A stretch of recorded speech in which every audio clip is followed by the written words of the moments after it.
and Technology, Swami Ramananda Tirth, Marathwada University, Nanded. You hardly needed any introduction. You have made all of us proud of your distinguished work in the numerous capacities. Although I would like to give a brief introduction about you to all. It's a rare opportunity for everyone to get responsibility to lead lead the organization where we learn and build our career. After completing engineering degree in 1986, joined the same institute as a lecturer in Sri Guru Govind Singh Ji Engineering College, Nanded. Dr. Wagmare then did PhD from IIT Roorkee and work. Dr. Wagmare made important contribution to the work and process of organization by holding various responsibilities such as head of the instrumentation department, dean of research and development, dean of academics, board member, and a nodal officer. Under his guidance, 17 scholars were awarded with PhD. Professor Wagmare is an excellent teacher and researcher as he raised his own academic level, held various administrative positions, did research, brought huge funds to the institutions, guided researching scholars, which are spread in the various countries of the world. Sir is currently working as the Dean of the Science and Technology and other responsibilities in the Swami Ramananda Tirth Marathwada University, Nanded. He is also on the board of member of the SGGS as a candidate of the university. I would like to request Dr. L.M. Wagmare for his inaugural speech and inaugurate this one-day national seminar on research methodology in the sciences. Dr. Wagmare, sir. Good morning, honorable members on the virtual dais. Sri Vasundraji Chavan Sahib, President of Education Society, Naigaon. Mr. Ravindra Chavan Sahib, Secretary of Education Society, Naigaon. Dr. K. Haribabu, Principal of this college, Sharat Chandra Arts, Commerce and Science College, Naigaon. Dr. S.B. Wadekar, Madam. Dr. Amit Kumar Pandya, Dr. B.R. Lokitwar, other resource person, Dr. K. Sushil Kansal, Dr. V.K. Garg, other faculty members, other members of the different committee, dear participants. It gives me the immense pleasure to be the part of this August gathering. Though it is a virtual, getting a feeling that we are working together in offline mode. I really appreciate and congratulate the efforts taken by the Department of Dairy Science and IQAC cell of Sharat Chandra Arts, Commerce and Science College, Naigaon for organizing one-day national seminar on research methodology in sciences. I really once again appreciate the topic that they have chosen for this national seminar, because to carry out the research, it is very much necessary to know what are the methodologies, what are the different techniques that we need to adopt so that we can conclude with the good quality of research. At the outset, I also express my sincere thanks for giving me an opportunity to the part of this gathering. At the beginning itself, I declared that the one-day online national seminar on research methodology in science has been inaugurated. Friends, research methodology in science is the theme. So naturally, we need to think of how to carry out the research in the sciences. If we do not come across any research methodology, if we do not follow any research methodology, then it is difficult to reach out the quality of your research. Many of the research students are joining PhD program to carry out the research. Basically, research does not mean only restricted to getting the degree like PhD. Research is a continuous process. It starts from the schooling and it ends with the life of every individual one. Research has to be the part of day-to-day life. At every moment, we need to think in a differently so that something different can come out. Research doesn't mean it should be restricted to the publication of papers. It doesn't mean it should be restricted to the filing a patent and getting a patent granted. Research in true sense means what we are doing and how it is applicable for the health of society, for the benefit of society, for the benefit of industry. So when we are thinking in such a direction, we need to produce a quality research. We need to come out with the quality research. And to get the quality research, we need to have the different research, we need to follow different methodology. So it will help us to minimize the duration required to come up with the good quality of research. Not only that, but when we are talking about the research, a documentation part is very important. Whether it is related to the PhD, whether it is related to the application, whether it is related to the development of any system, documentation matters a lot. So while carrying out the documentation, we must know what are the systematic way approaches to have the proper documentation. So in short, it is very much necessary to know the research methodology to carry out the effective research, most effective solutions, to find out the gap. Because when we start working on any problem, carrying out a gap, identifying a gap in the research is very important topic. And that comes only when we follow the research methodology. So I suggest every researcher that before starting any research, we need to know what the things are going on across the globe. And we can say that it is a literature survey. In the typical wording, in the PhD thesis formulation, we call it literature survey. So I appeal here to every researcher that we need to carry out the literature survey. While carrying out the literature survey, we see that the literature survey is of recent technologies available in the market, recent technologies available in the research literature. And after carrying out the research gap literature survey, we will come across the research gap, and we need to publish this literature survey in the form of book chapter or in the form of survey paper. That should be the beginning of any research. This is one of the way of research methodology. Basically, it is one of the technique. Once you carry out the research gap, you need to think what are the solutions to minimize this research gap. If you apply any application to any particular system, it will give some kind of outcome. But it may be desirable, may not be desirable, or it may be a good one. But if it is a good one, then how to improve again? To improve, what are the parameters that they are affecting the response of the system, and we need to work on that parameter so that optimal solution of that parameter will get it and will get the improved response of the system. So in short, we need to know what are the different research techniques that we have to follow while carrying out the research. So once again, I congratulate this particular department, that is Department of Dairy Sciences of this particular college, for choosing the very important topic that every researcher should know. Every researcher should come across the different methodologies, different techniques that we need to follow to carry out the research. And if we know these techniques at the beginning of starting a research, you will find that the duration required to give the good quality research will be minimized. I once again express my sincere thanks to the management and organizing team of this particular workshop for giving an opportunity to be part of this event. Thank you very much. Thank you, madam. Please.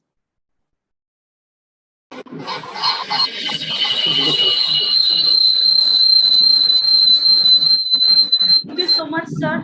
In very encouraging words, you have focused on the research. Research is a continued process, part of our day-to-day life, and it encourages us to think differently. The answer of what and how is our research, it must be qualitative and quantitative.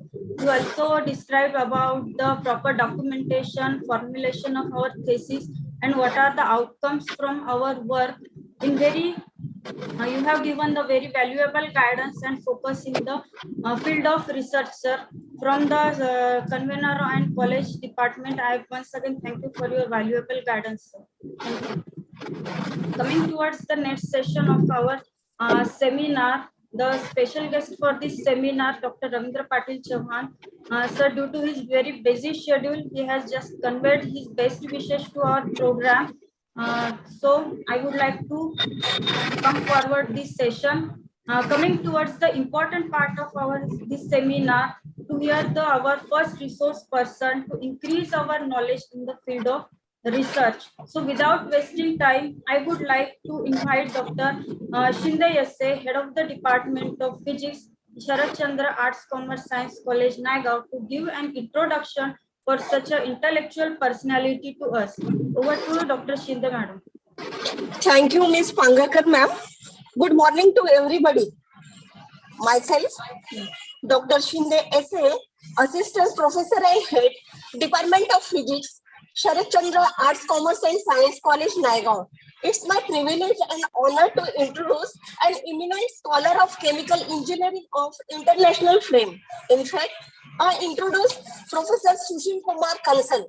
Professor S.K. Kansal is working as a professor of chemical engineering at Punjab University, Chandigarh.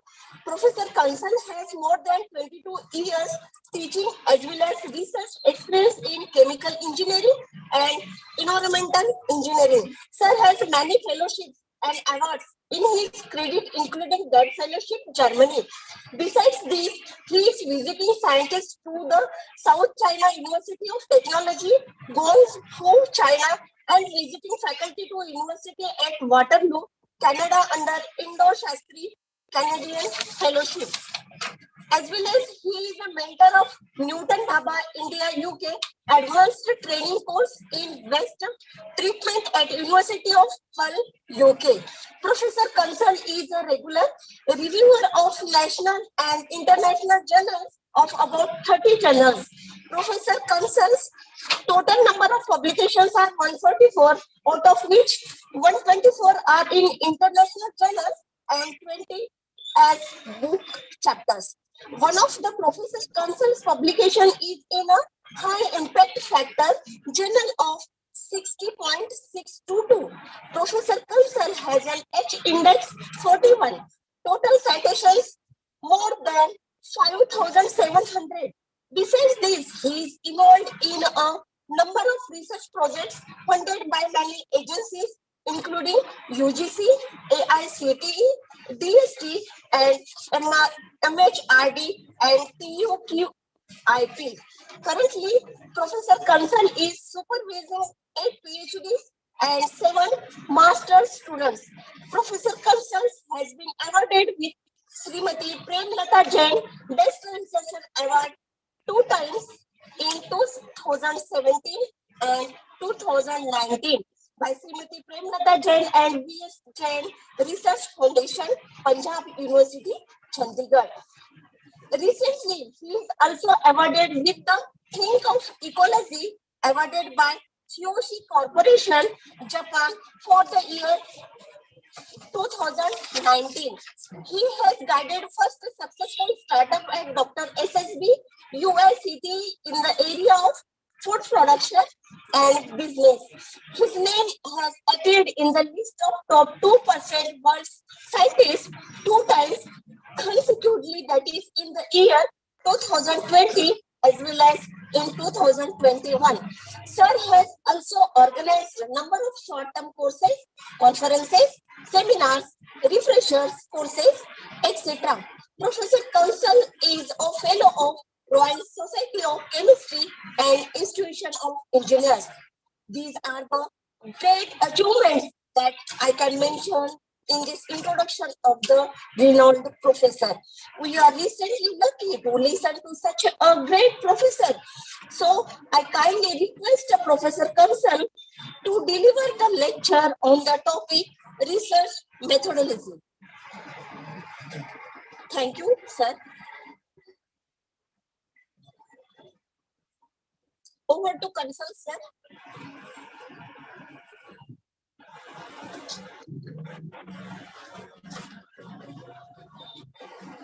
Yes, Dr. Kansal sir is just joining.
Dr. Kansal sir will very soon join with us.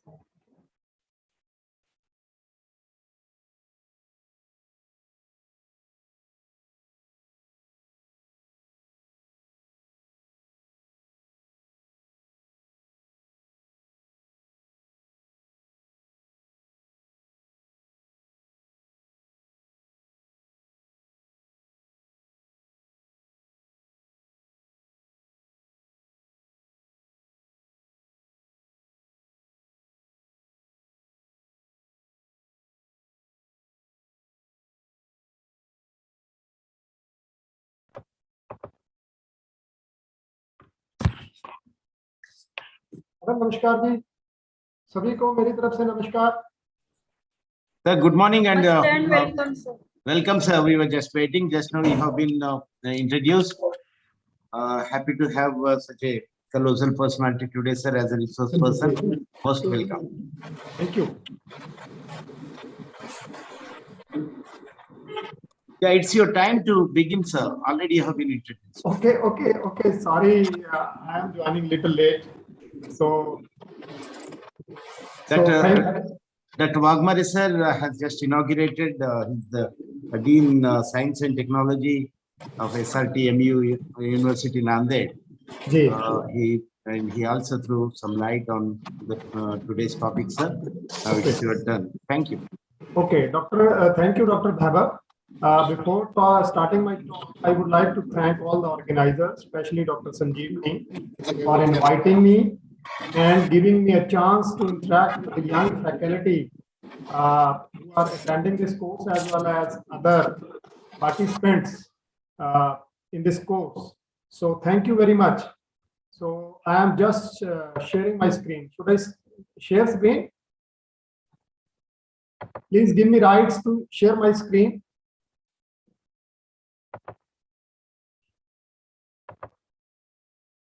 Am I audible properly? Yes, sir. Okay. Just give me, yeah.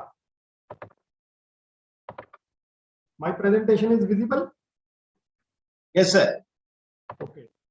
So being a course on the research methodology, so that's why I have put my talk just related to aspects of research, how we can do research, and what can be the starting tips for a researcher or young faculty.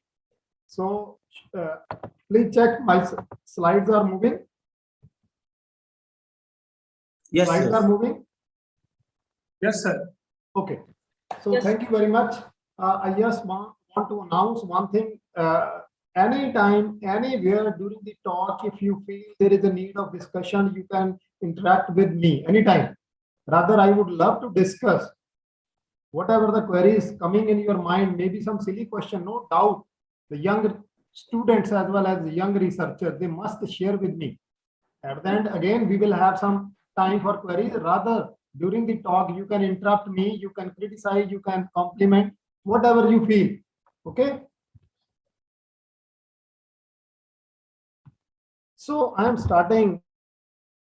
आपने मुझे बता देना है कहीं आपका link टूट रहा है या मेरी आवाज नहीं आ रही, नहीं तो मैं सिंपली स्क्रीन देख रहा हूं, आपका मुझे अभी पता नहीं चल रहा. ठीक है जी, thank you.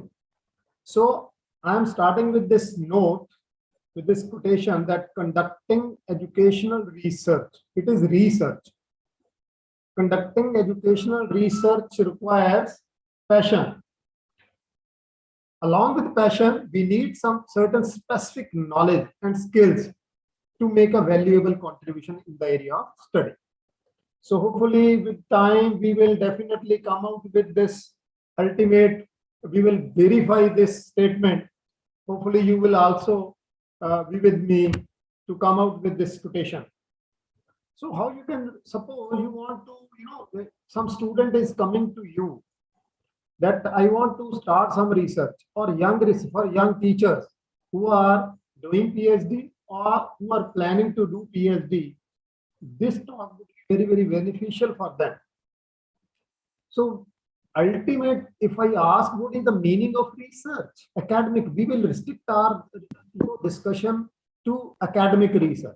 So we'll speak, we'll discuss only about academic research.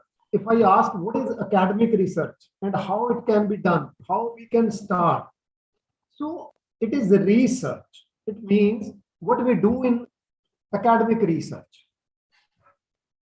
Somebody can speak if somebody wants to speak. Otherwise, I will speak, no doubt.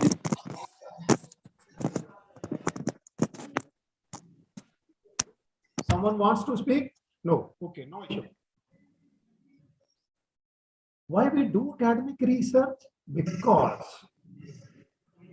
research is the backbone for the development of comfort, activity, for the rather development of today's all aspects, maybe economy, maybe daily human comfort, maybe industrial development, maybe any other area. So research is required.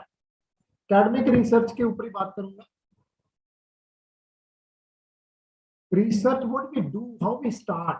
Suppose one student is coming to you, sir, I want to do some thesis of my PhD or my master thesis I wish to do. How will you start? Or a researcher, how a teacher can guide a student? And what is the ultimate output of doing research? What we do? We explore, first of all, we explore certain research area. For research area, once you have some idea that I want to initiate some research in this area, then what do?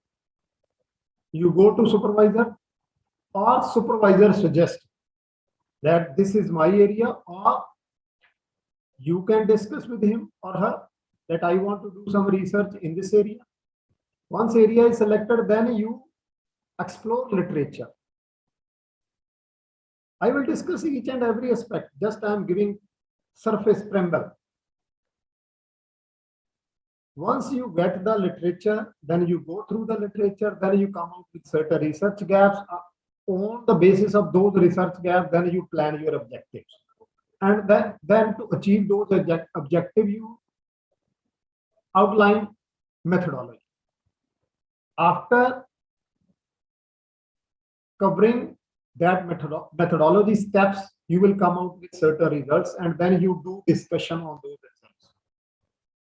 After getting this information, our aim is to disseminate the results and discussion that you could obtain from your maybe laboratory work or from maybe your survey work. That information, which is based on the gaps which exist in the scientific literature, you present those results to the scientific community. To the scientific community in the form of patents, in the form of conference articles, in the form of research article, in the form of book. Hello. Yes, ma'am. Hello. Yes, ma'am. Yes, please. Ma'am मेरी आवाज नहीं आ रही क्या? Hello hello, हाँ जी, मेरी आवाज नहीं आ रही क्या जी? Am I audible or not? Yes, sir. Yes, sir, audible. You are audible, sir. It's very clear. Some ma'am is disturbing it. I don't know. Please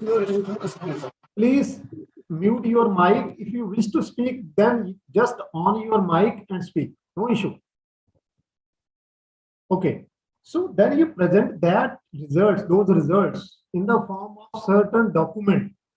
That may be research article, research paper, research conference proceeding paper, your presentation, or maybe some patent in the form of patent.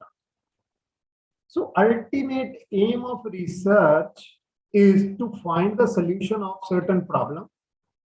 That problem comes from the existing literature. It's not that भाई कोई नई चीज आएगी उस पे काम करेंगे. नई चीज you have to explore from the existing scientific literature. So after coming out with all these things, then you have to publish that article, or you have to present that conference paper in a domain conference, domain seminar, concerned area seminar, where the experts will be there. You can present before that. That is ultimate aim. Now, if I ask what is research article, what is research paper? A research paper can be used for exploring and identifying. Please note down, exploring and identifying scientific, technical, and social science issues. Or academic paper, which is also called scholarly paper, which is published in academic journals and contains original research results or reviews existing results or show a totally new information. ये इस पे हम restrict करेंगे. Suppose one student is coming to you, or you are struggling that I want to start some research. How should I start? Or how I can guide my master student, my PhD student, so that the output, the outcome of that activity. Suppose a student is coming to you for his or her PhD thesis, then definitely he or she will devote 3 to 4, 5 years with you. If someone is devoting their 3 to 5 years of prime career time, then we must know what should be the output. What should be the level of output? How that research results I should disseminate to the scientific community. Even most of the supervisors, they don't know where to publish, where to put our results in the scientific community. What is the right platform? Please write these questions on your paper. I will give answer. Whatever the question you will ask, I will try to answer. Suppose, coming to the topic, suppose a student is coming to you, or you are struggling with a topic, then these are the steps. These are some points which I have noted from my experience as well as from the literature. I will discuss each and every thing. Suppose first topic is how you will choose topic. These are the tips to choose your topic. The topic should be of importance. Otherwise, it will not be worth the time and effort you will put into your research paper or maybe research area. Whatever the topic you are choosing, that should have certain importance. Otherwise, you are putting your 3 to 5 year, maybe 1 year of your PG thesis, that will not be worth. The topic should be of personal interest to you. This is very, very important point. If the area or the topic in which you are devoting your time, that is not interest to you, then you cannot make a fruitful contribution, and the fruitful results will not come. Even that the topic should be close to your heart. Then you will come out with certain output which would be real contribution to the existing scientific literature. Third point, the topic should be interesting. Yes, whatever the research topic you are choosing, that should be interesting and intelligible to the general reader. General reader kaun hai? If I am asking about academic research, our scientific community. Fourth point is very, very important. One line, is there enough research available on this topic? Normally in India में जो लोग बोला जाता है कि भाई teacher कहता है we should choose that type of area in which no research has been done. Bhai, the name is research. We have to review the existing literature to come up with a certain research gaps. On those research, you plan your objectives. So it's fun if someone says, I am doing research in that area which has not been picked or no information is available. So be careful. Topic should be relatively new and recent. Yes, we have to go through the existing literature to come up with that topic that should have some that should be recent. Last point, it is very, very important. Please, it is for teachers, it is for supervisors, it is for researchers who guide students. The topic should be manageable. Topic should be of manageable scale. That is, it can be satisfactorily completed under the conditions and constraints like time frame, supervisor's requirement, promotion avenues, and where to publish. आप ऐसा ना करें. If some student is coming to you for his master thesis and you are planning the objective which can only cover in the next 2 or 3 years, how you can assure that those objectives will be covered within 1 year? Or you should not give that type of objectives to your students for PhD student, which will take maybe 5 years, or maybe which will take minimum 2 to 3 years for data collection. So you are taking that window. We will cover next 2 years for data collection, the next 3 years for data collection. Well, if you are planning your PhD, then please plan the objective. Those objectives should be covered within 2 to 3 years, maximum 4 years. So this is a job of a supervisor. Okay. You please ask if you want to contribute something. Anytime you please ask. Nothing to speak. Okay. Now, suppose you are with some research area, some research topic. कि मैंने इस पे काम करना है. Now, how will you come out with the relevant literature? Literature means, anybody tell me, what do you mean by literature? Any teacher, please tell me. Any teacher, please tell me, what do you mean by scientific literature? Or literature, in which form you are getting literature? Are you listening? Yes, participants? Yes, sir. मैं पूछ रहा हूं कुछ, आप अपना experience बताएं, हमको test नहीं ले रहे. I want to make a discussion. Yes, any teacher, who are teachers or who are students, maybe students, or maybe experienced teacher, experienced researcher can easily tell me in which form we are getting the scientific literature. मैंने ये बात पहले बोली है. We use the journals and the reference books as a literature for our research. Yes, Dr. Sanjeevani, thank you. Any more?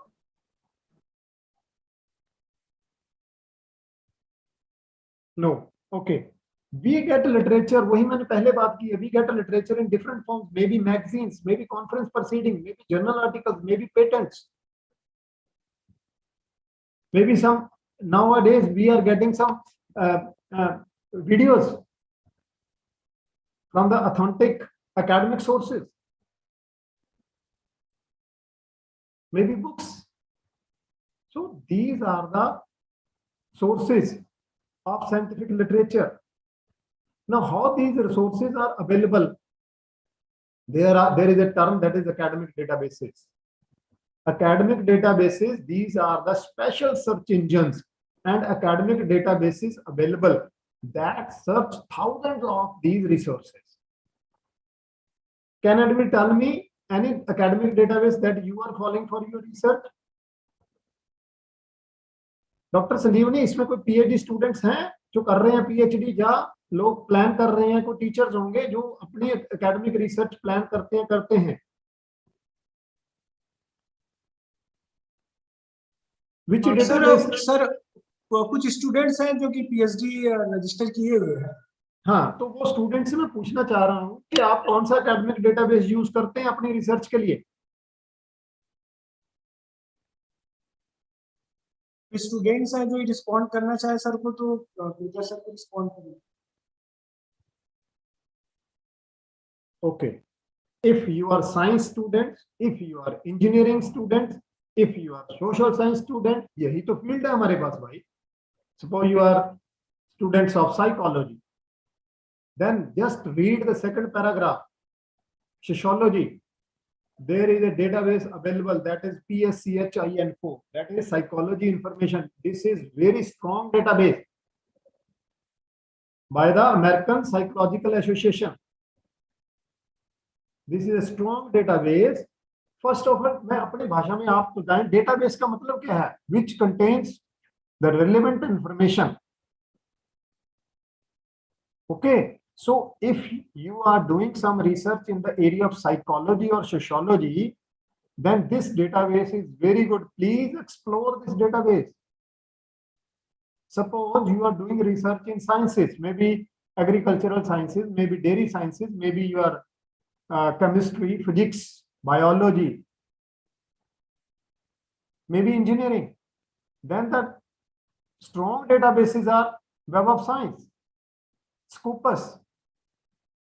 These are the very good source of information.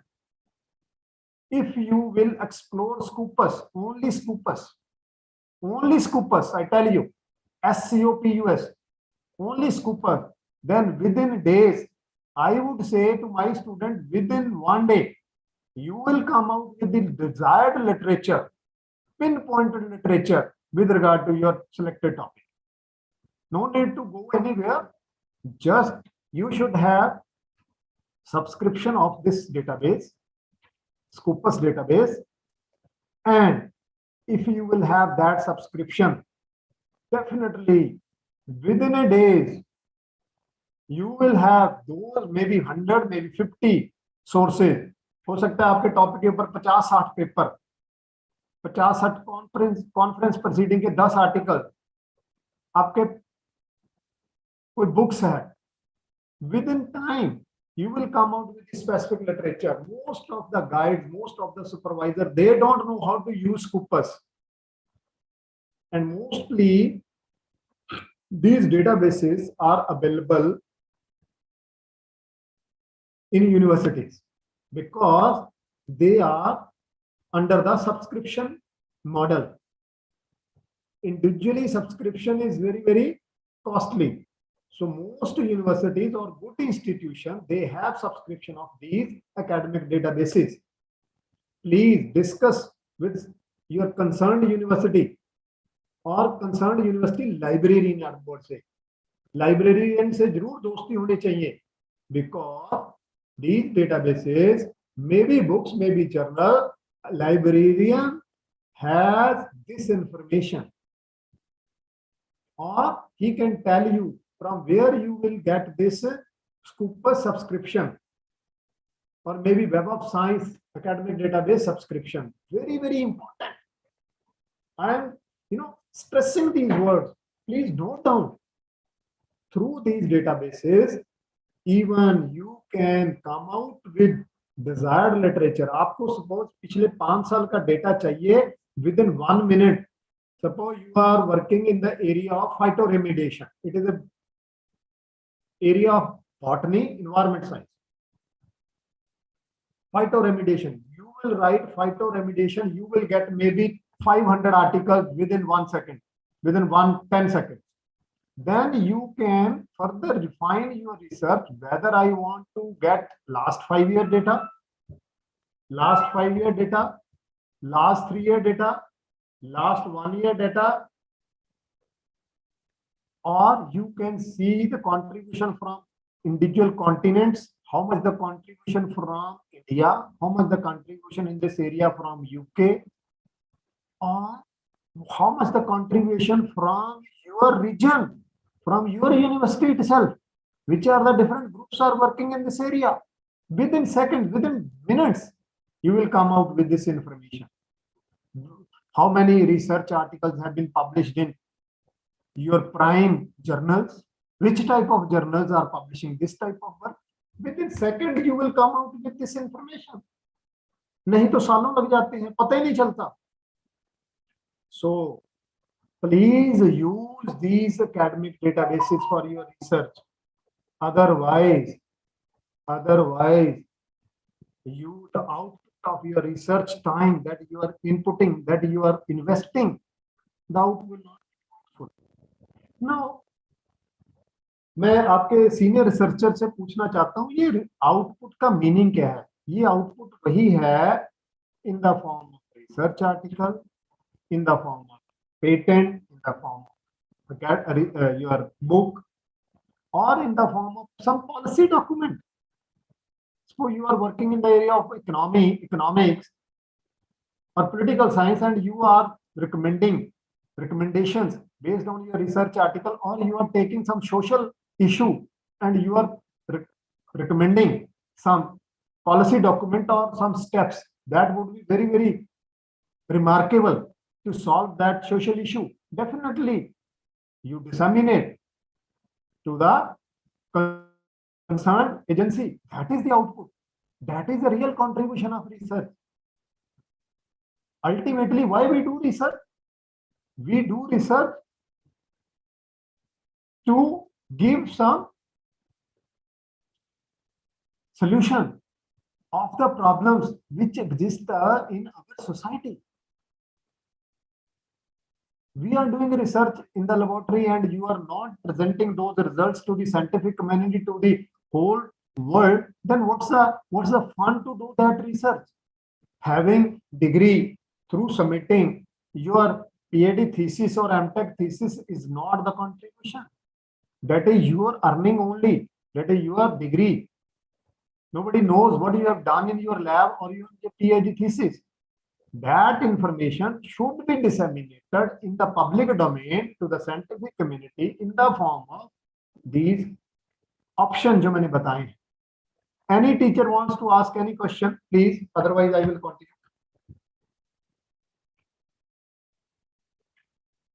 Any teacher? Okay. So this is the web page of that Scopus. अच्छा, okay, मुझे ये बता दें इस search engine के बारे में कितने लोग जानते हैं? ये तो बता सकते हैं कि ये भी नहीं पता भाई. इस एकेडमिक डेटाबेस के बारे में जानते हैं जो मैं दिखा रहा हूं? यदि भाई मैं ही बोलता रहूंगा तो फिर ऐसे लेक्चर लेने का क्या फायदा है? You are putting your time energy, यदि हम सीखे नहीं कुछ.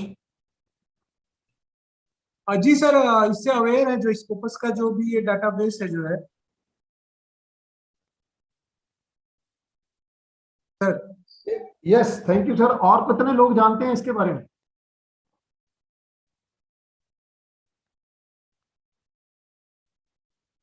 नहीं जानते, कोई बात नहीं. तो यदि if you will explore this search engine, I am not advertising any academic database. I just, for example, I am just showing this. You can have Web of Science, you can another, academic databases of your field. Through this database, I tell you again and again, you can navigate your topic within minutes, within hours, within day. Please note down. Suppose you are doing research, you have started with the topic, then you have explored the relevant literature. Now duty comes, next point comes in research, you have to go through the entire data. Then you will make an outline to write a good research article for conference, for research paper or journal. These are the steps. Making an outline, annotate your research. Once you have research article, research paper or book online, then please get it print out. Try to study offline. Try to study the hard copy, because I usually speak to my research scholars also. Please don't read online papers. You please get those papers, print out hard copy, then you read. Because once you will read, once you will go through with total dedication, definitely the ideas, the thoughts will come. Please immediately right कर ले उस paper के ऊपर, चाहे वो सिली thoughts हो, चाहे वो आपकी थॉट किसी काम की नहीं है, but you must write down, must jot down on that paper. Please go through the research articles very thoroughly, up to deep, and then whatever the thoughts, whatever the points coming in your mind while studying that literature, please note down. लिख लीजिए, highlight कर लीजिए कुछ facts, कुछ phrases. That would be very helpful while you will write your article. Because you have to write article. This is the outcome of research. Please commentary, आप अपनी commentary लिखें कि ये इसने गलत किया, ये उसने ठीक नहीं लिखा, ये ऐसे लिख सकता था, ये इंफॉर्मेशन नहीं है. That those things will become the research gaps for your research. This is very important. If someone wants to have that type of output, then please follow these instructions, whatever I am proposing. You can discuss with me. Otherwise मैंने 1 घंटा lecture दे दिया, आपने सुन लिया, आपका 1 day का course हो जाएगा. This beyond it nothing will come out. आप अपनी प्रिलिमिनरी बिब्लियोग्राफी लिखें. Suppose you have in your custody 20 research articles, 1 book, 5 conference proceeding, 3 patents. उनका बिब्लियोग्राफी बनाते रहें, साथ साथ में आप अपनी कोडिंग करते रहें, जैसे कोड करना है कोई. Otherwise at the end when you will complete your article, आपको पता ही नहीं होगा ये मैंने लाइन कहां से ली थी, ये इंफॉर्मेशन किस पेपर में है, क्योंकि इतना बड़ा लिटरेचर हो जाता है आपके पास. यदि आपने हाइलाइट्स किया हुआ है, अपने हिसाब से कोडिंग की हुई है, नंबरिंग करी हुई है पेपर्स की, तो ये मेरे पर्सनल एक्सपीरियंस की बात जो मैं आपसे शेयर कर.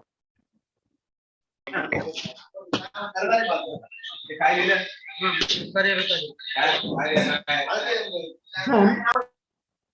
you have to identify the goal of your paper. You want to output conference paper देना चाहते हैं, तो उसको जो रिसर्च आर्टिकल लिख लिया आपने, आपको पता होना चाहिए कि उसका गोल क्या है. There are 2 types of paper. First of all, one is argumentative research paper, another one is analytical type research paper. Argumentative type paper mostly social science के लोग लेते हैं, लिखते हैं, क्योंकि उनका रिसर्च वैसा होता है. Because they take one issue, explore that issue from both sides, pro sides and opposite side, then they come out with the thought of their own, at their own, what is their thought, then they justify that thought with the facts. This is argumentative type article. Another one is academic paper. Analytical research paper. Analytical, what type of paper? We do some research, maybe in the laboratory, maybe you take field data, survey data, then you get some figures, then you analyze those figures, then you do discussion on those results. Then that type of research article is known as analytical type paper. So what should be the structure of your article? First is introduction, then body, last is conclusion. Now introduction कितनी होनी चाहिए?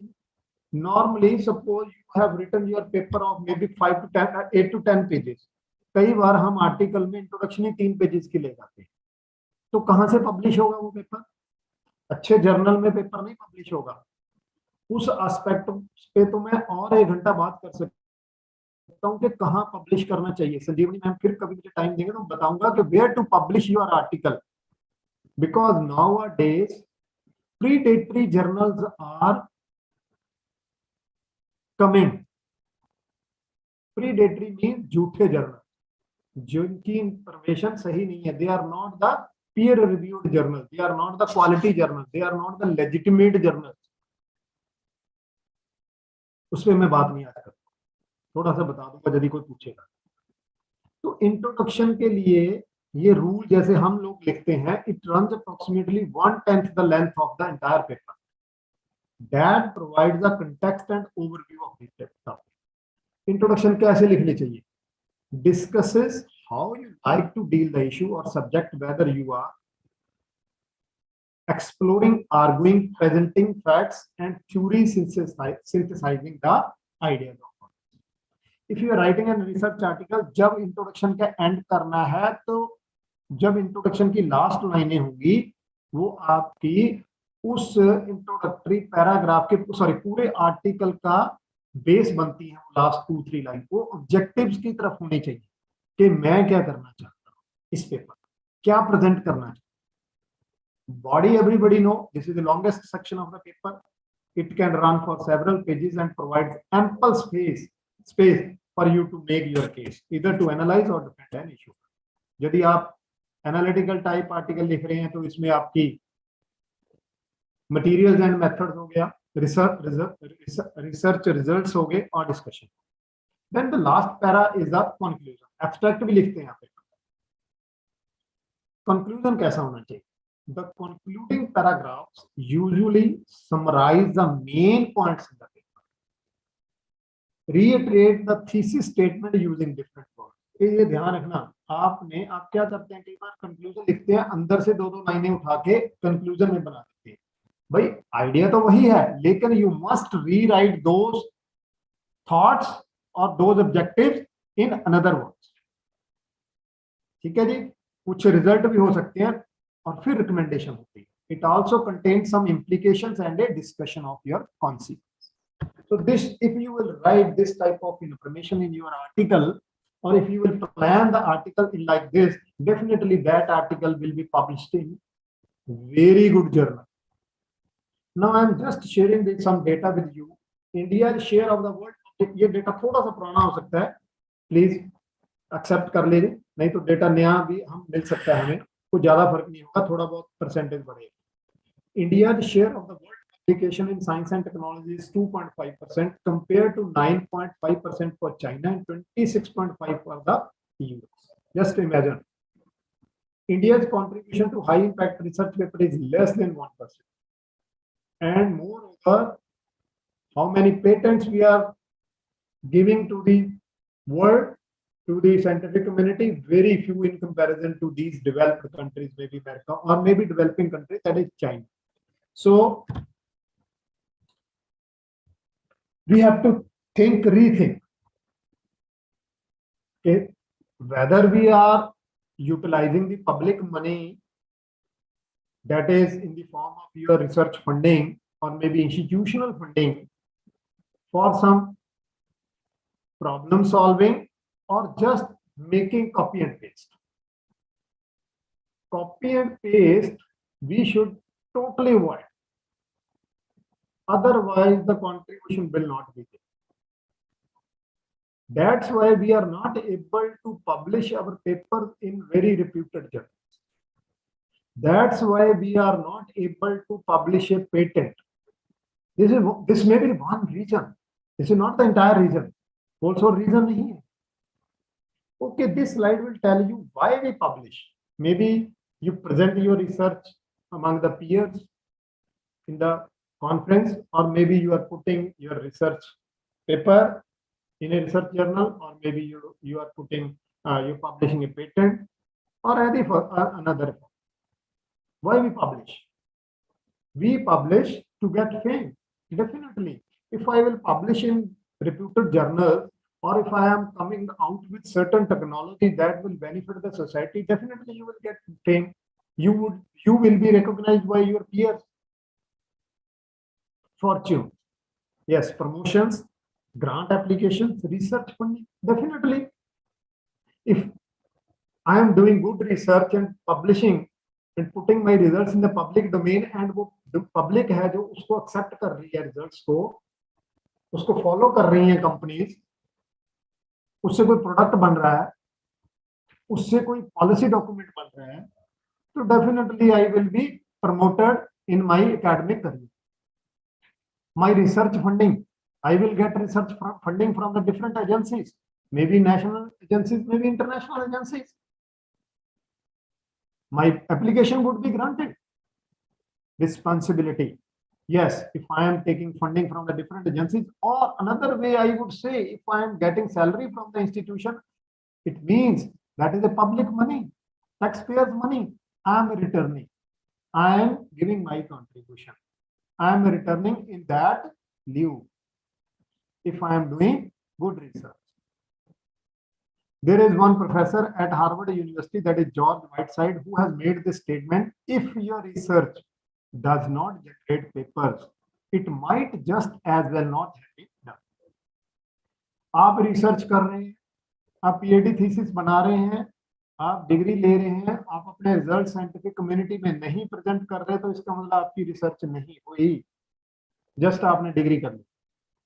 क्यों? क्योंकि जो आपने, आप बहुत अच्छी रिसर्च करते हो, मुझे पता है जो इंडियन कंटेक्स्ट में हर इतने हमारे पास केस स्टडीज हैं, हम बहुत अच्छा काम करते हैं, we get authentic data, but we don't put into the public domain. फिर रिकॉग्निशन भी नहीं मिलती आपको, आपने थीसिस कर लिया, जॉब नहीं मिलती, बाहर पोस्ट डॉक नहीं मिलती स्टूडेंट्स को, इसीलिए नहीं मिलती। भाई किसने देखा आपका थीसिस? वो तो लाइब्रेरी की बाउंड्री है उसकी। तो रिसर्च आर्टिकल का जो डोमेन है वो पूरा संसार है, पूरा वर्ल्ड है। Everyone can access your output, everyone can go through your research finding, everyone can discuss. Even if you will contact the peers with respect to the outcome of your research, definitely they will respond to you. This is the outcome. What purposes do academic journals serve? यदि मैं बात करूं कि academic journal का purpose क्या है, stamp of quality है। Yes, if I am putting my research findings into the research journals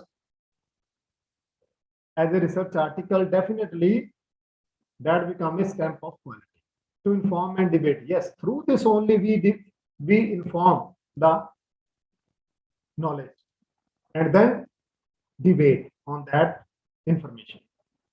This is the official record of knowledge and information. Yes, journals are academic official record of knowledge and information.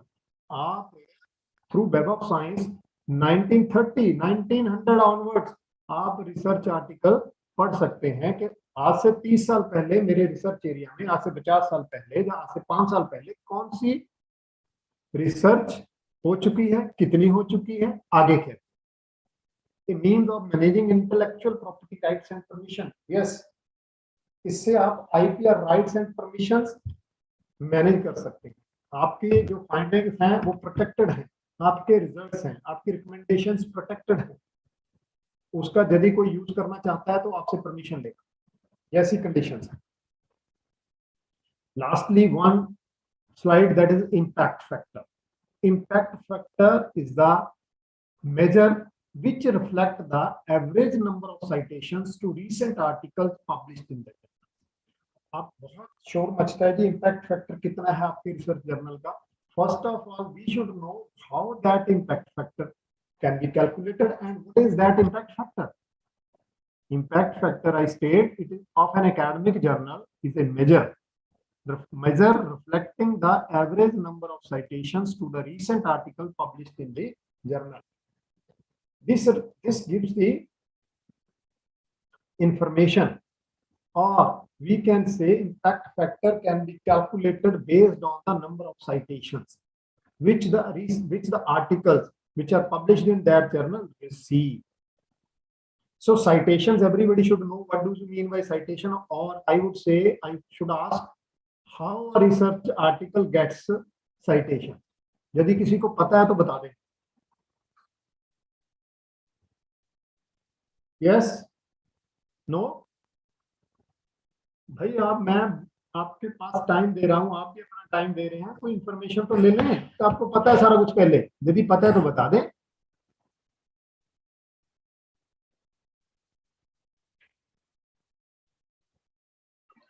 चलिए, नहीं बोलना चाहते तो this is up to you. कोई school master तो है नहीं है कि वो बुलवा लेगा. थर्ड लाइन पढ़ रहा हूं please. Sorry. It is frequently used as a proxy for the relative importance of a journal within its field, with journals with high impact factor deemed to be more important than those with lower ones. हमने field के अंदर compare करना है, ये बहुत important है to understand that the journals having high impact factor deemed to be more important than those with lower ones within a field. This is very, very important. How we can calculate impact factor? Impact factor calculation is, impact factor is a ratio of A to B. A क्या है? Capital A. It is the number of times that articles published in that journal in 2000. Suppose example ले रहे हैं भाई, यदि suppose a journal, research journal in the year of 2000 has impact factor of 3, then how you can calculate this number 3? So it is a ratio of A to B. A क्या है? The number of times that articles published in that journal in 6 and 7, 2006 and 7 were cited by articles in indexed journals during 2008. और B क्या है? कितने articles उन 2 सालों में publish हुए? The total number of citable items published by that journal in 2006 or 2007. So कितनी citations आई 2 साल में उन आर्टिकल्स को डिवाइडेड बाय कितने आर्टिकल छप गए. ऐसा तो नहीं होता ना जितने आर्टिकल पब्लिश हुए सभी को citations मिलेंगी, ऐसा नहीं. जितनी citations आई कुछ जर्नल्स को या सभी, जर्नल आर्टिकल्स को या सभी जर्नल आर्टिकल्स को divided by the total number of publish article in those 2 year. तो इसकी कैलकुलेशन नेक्स्ट ईयर होती है. ठीक है जी. तो 2008 में कैलकुलेशन, जब तक 2008 के सारे आर्टिकल छपते नहीं है तब तक 6 and 7 की साइटेशन की कैलकुलेशन नहीं हो सकती. तो 2008 जब निकल जाएगा तभी रिसर्च जर्नल का इम्पैक्ट फैक्टर निकल के आता है, वो उससे भी नेक्स्ट ईयर में आता है. तो 2009 में जो लिस्ट आएगी वो 2008 का इम्पैक्ट फैक्टर होगा उस पर्टिकुलर चैप्टर. यदि कोई किसी को नहीं समझ आया तो पूछ सकता है.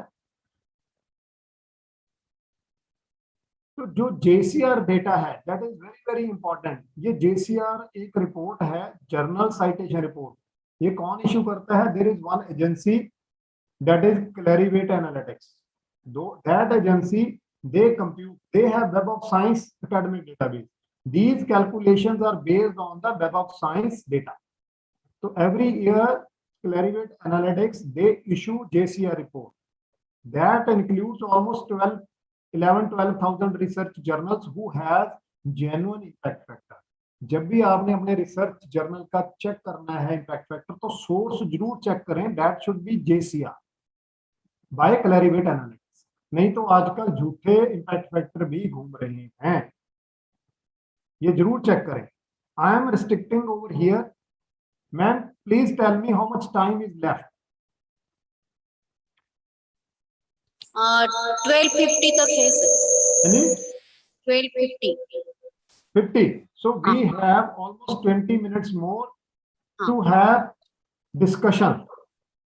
Okay. Otherwise, मैं तो I have so much data to show, but I will not. I would be happy to answer your queries. Please discuss some crude questions if you want. मतलब सिंपल क्वेश्चन भी मेरे से पूछेंगे, जब बिल्कुल ही crude basic question भी पूछेंगे मैं बता पाऊंगा. डिफिकल्ट क्वेश्चन भी आप जितने चाहें मेरे से पूछें with regard to research that topic that I have taken or the difficulty you are facing while starting your research.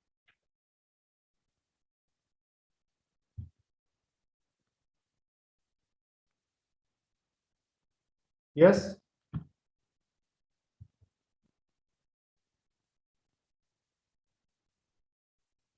Okay. आप पूछना नहीं चाहेंगे तो मैं तो पूरा कर देता हूं भाई. तो I am showing some good journals which has good impact factor and which are legitimate journals in the different domain. Suppose someone is from physical education subject, then this is a very good journal. European physical. मैं just example दे रहा हूँ. ऐसा नहीं है कि these are the only journals. There may be 50, 100 journals in your field which are very reputed and which have genuine impact factor. So I am just citing few examples. Please check. This is European Physical Education Review, Sports Medicine. This is a very good journal for sports science. वो कई बार हमें सुनने को मिलता है जी education, physical education या social science में तो अच्छे जर्नल्स ही नहीं है. Just I want to show. Suppose someone is from chemistry or some environment science. This is a very good journal having impact factor about 10. Journal of Hazardous Materials. Then Energy and Environment Science. This is very good journal by Royal Society of Chemistry, which publishes almost review articles. This impact factor may be 30 plus nowadays. Environmental Health Perspectives. These are the good journals in the area of environment. Then some botany as well as environment, like Frontiers in Ecology and the Environment. Environmental International. Environmental Science and Technology. This is a very highly reputed journal by the American Chemical Society. Environmental Science and Technology. If someone wants to publish in this journal, definitely you will be, after publication, definitely you would be recognized by the peers.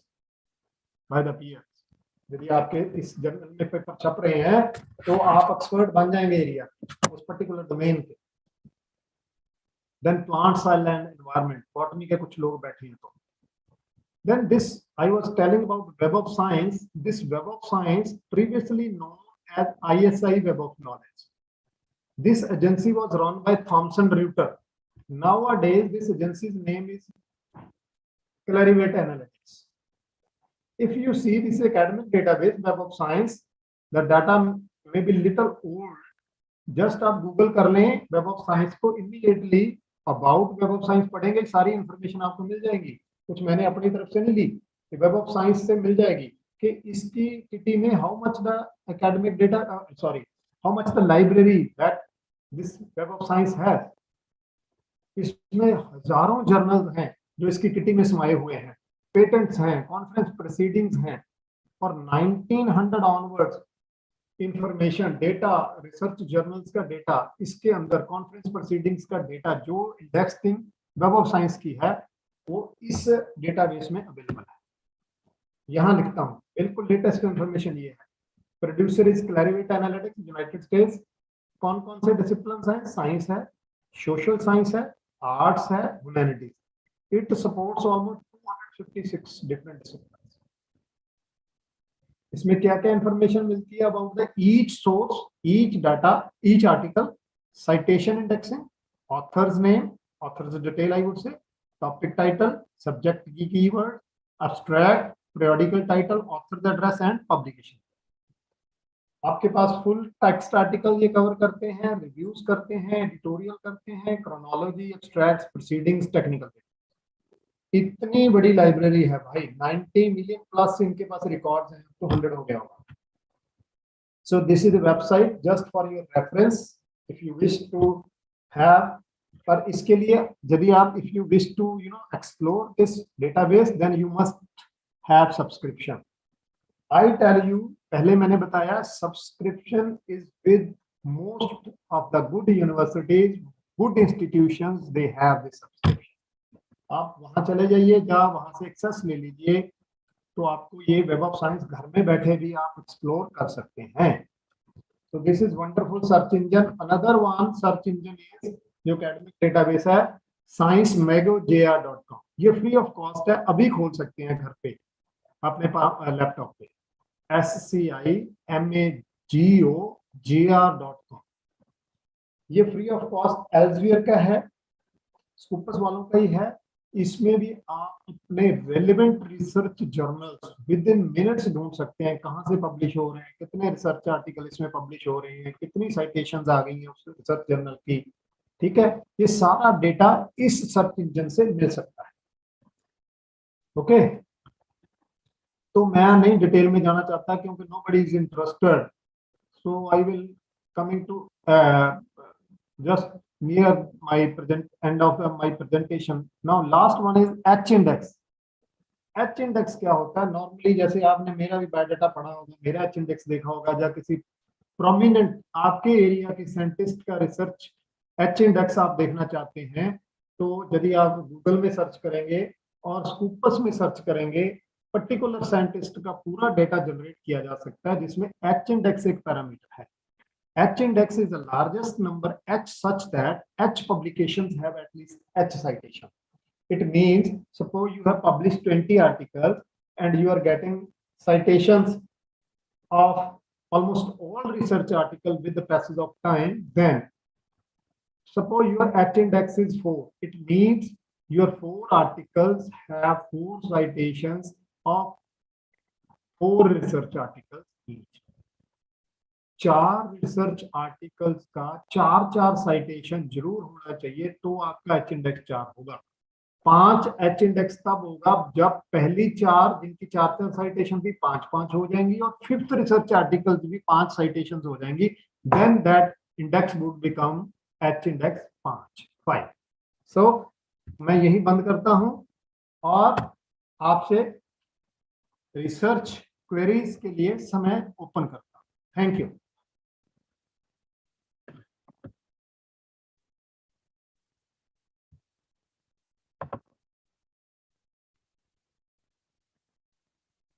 Yes, please.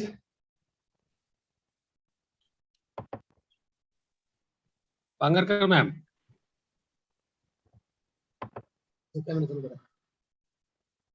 thank you so much, sir. In very detailed and informative, you have discussed about the aspects of research.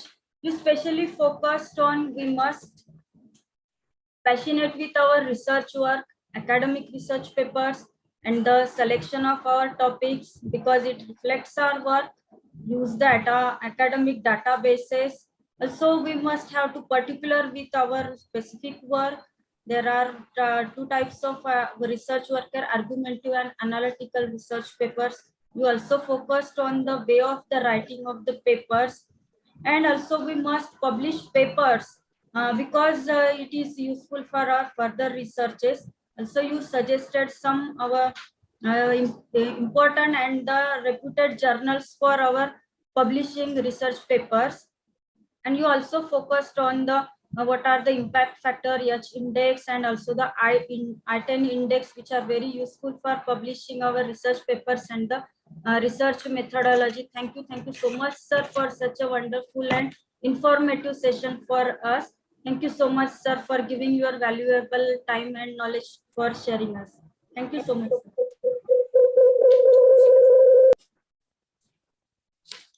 After such knowledgeable session, you must all be eager to gain more and more knowledge, enrichment in the field of research. So for introducing today's second resource person, I would like to call Dr. Patil SS, thank you. Head of the Department of Botany, please, Sharat Chandra Arts, Commerce, Science College, Hello. to give an introduction. Madam, have a 2 minutes. Okay, please, ma'am. I thought some queries I should answer. Okay, Yes, I sir. want to have few queries from the audience. Yes.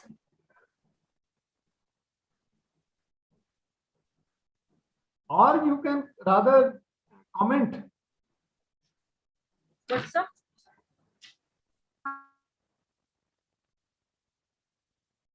Please have certain queries. You can write in chat box if you wish. If someone do not want to speak, you can write in the chat box. I will read and I will answer.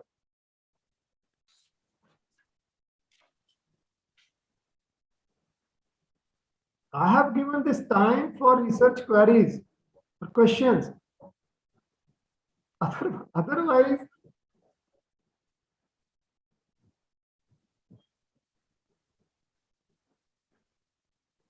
no question. Okay, then I must thank all the organizers, Dr. Sanjeevni, and the principal sir, and the management committee, and the organizing team of this seminar. Thank you, Thank sir. you very much for giving me opportunity. Hopefully, I would love to come to your institutions when the situation will be normal. Then hopefully, physically, I can discuss more and more things. So thank you very much. Thank you, sir, once again. Thank you. Thank you, sir. Over to Dr. Patil, sir. So can I leave or just I have to be there? Yes, sir. If you have no time, then you can leave, sir. Okay, okay, ma'am. Thank you. Okay, thank you, sir.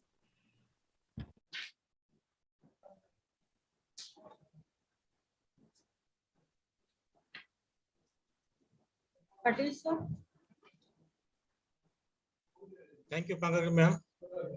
Good afternoon to all and a warm welcome. Myself, Dr. S.S. Patil, Department of Botany, Sharat Chandra Mahavidyalaya, Naigaon. On the occasion of this special day, I feel privileged to introduce today's guest of honor of this seminar, Dr. S. Piani.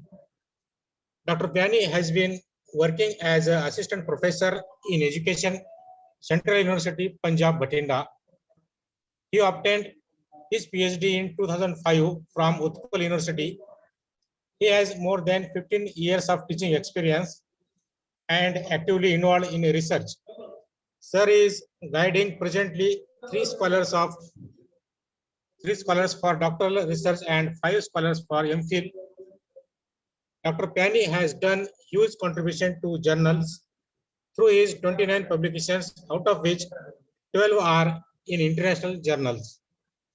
Thank you. Now I would like to request Dr. Piani sir to deliver the lecture. Dr. Piani sir.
Hello.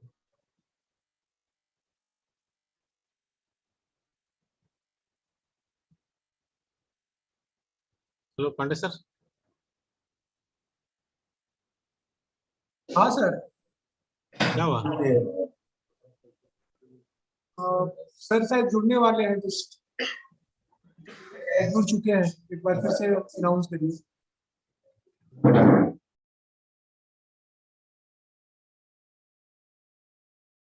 Sir शायद जुड़े हुए हैं Patil sir एक बार आप call करिए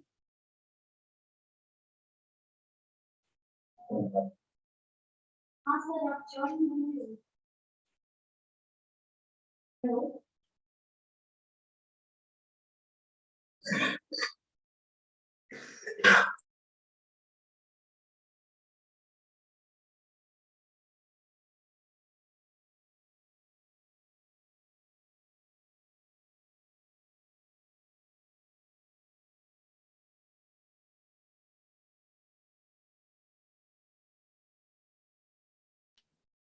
Our second resource person, Dr. Pani sir, will very soon join with us. So all the participants are requested to please stay connected.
Hello.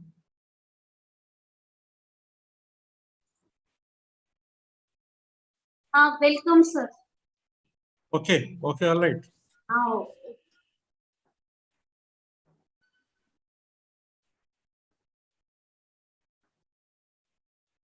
Welcome, sir. We are eager to hear you about the research methodology in the sciences. Okay. All right. So is it time? Should I start? Yes, sir.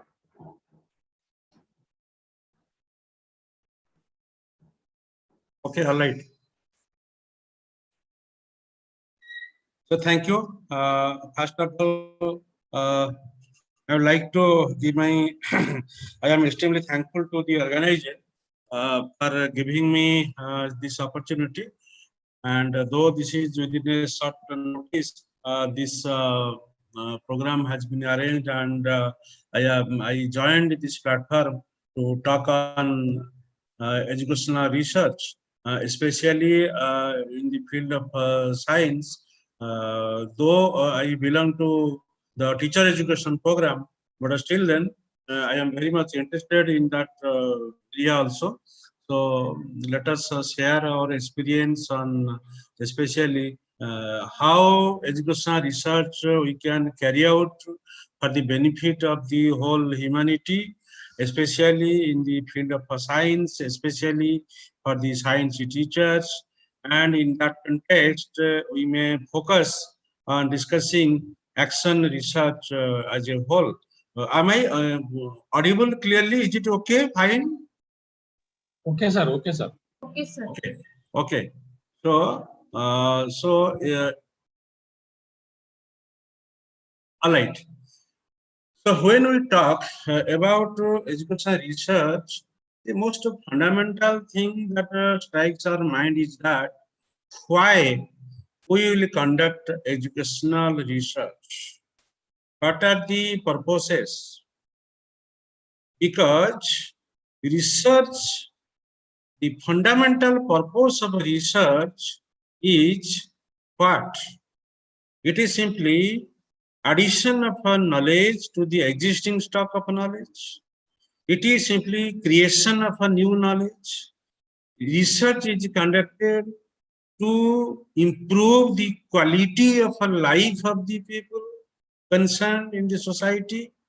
So therefore, research is something that adds grace to our society, and it develops our quality of living in terms of a new creation, in terms of a modification to the existing stock of knowledge.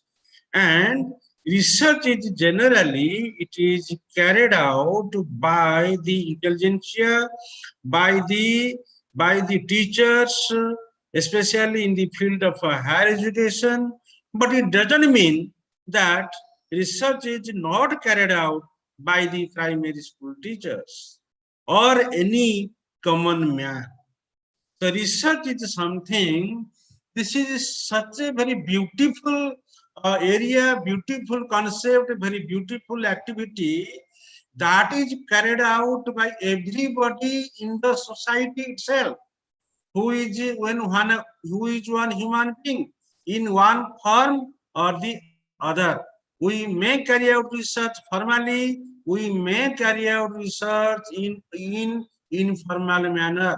For example, suppose I lost something. So what I am doing? I am now worried. I faced a problem that I lost something.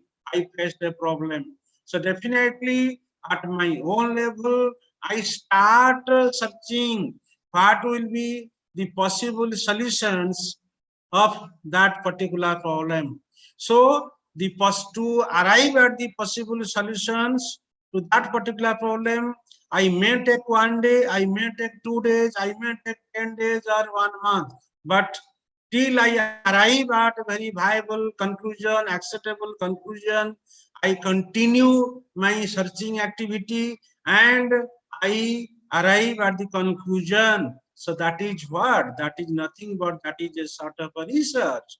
Therefore, my point is here simply to say that we all the human beings are somehow in one way or other, we are engaged in the process of research in our life, throughout our life. Even if, hello, hello, is there any problem?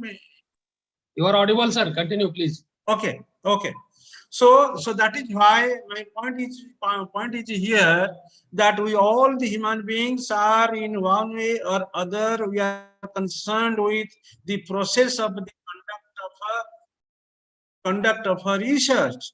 So in that context, what type of research we generally conduct, being the teachers in the higher education level? Basically, on the purpose of a research. So far as the purpose of the conduct of research is concerned, we classify research basically into three types. One is, suppose we are conducting a research work for the creation of a completely new thing. As a result of our research work, we are creating something new, very uncommon, which has never existed before. Simply a great solution, a great thing we are innovating. So that type of research, we designate that type of research as basic or fundamental research. And when we apply the new theory, new principles that we innovate, or any new thing or any new product, we simply want to study its effectiveness, to what extent it is solving the problem, to what extent it is effective, to what extent it is solving the purpose for which this principle has been created. When such type of research we conduct, we are concerned with the applied type of research. But there is another category of research which will be the major focus of my discussion in today's talk, that is the research which we generally conduct. We may be a teacher of science, we may be a teacher of social science, or we may be a teacher of any other branches of knowledge, disciplines.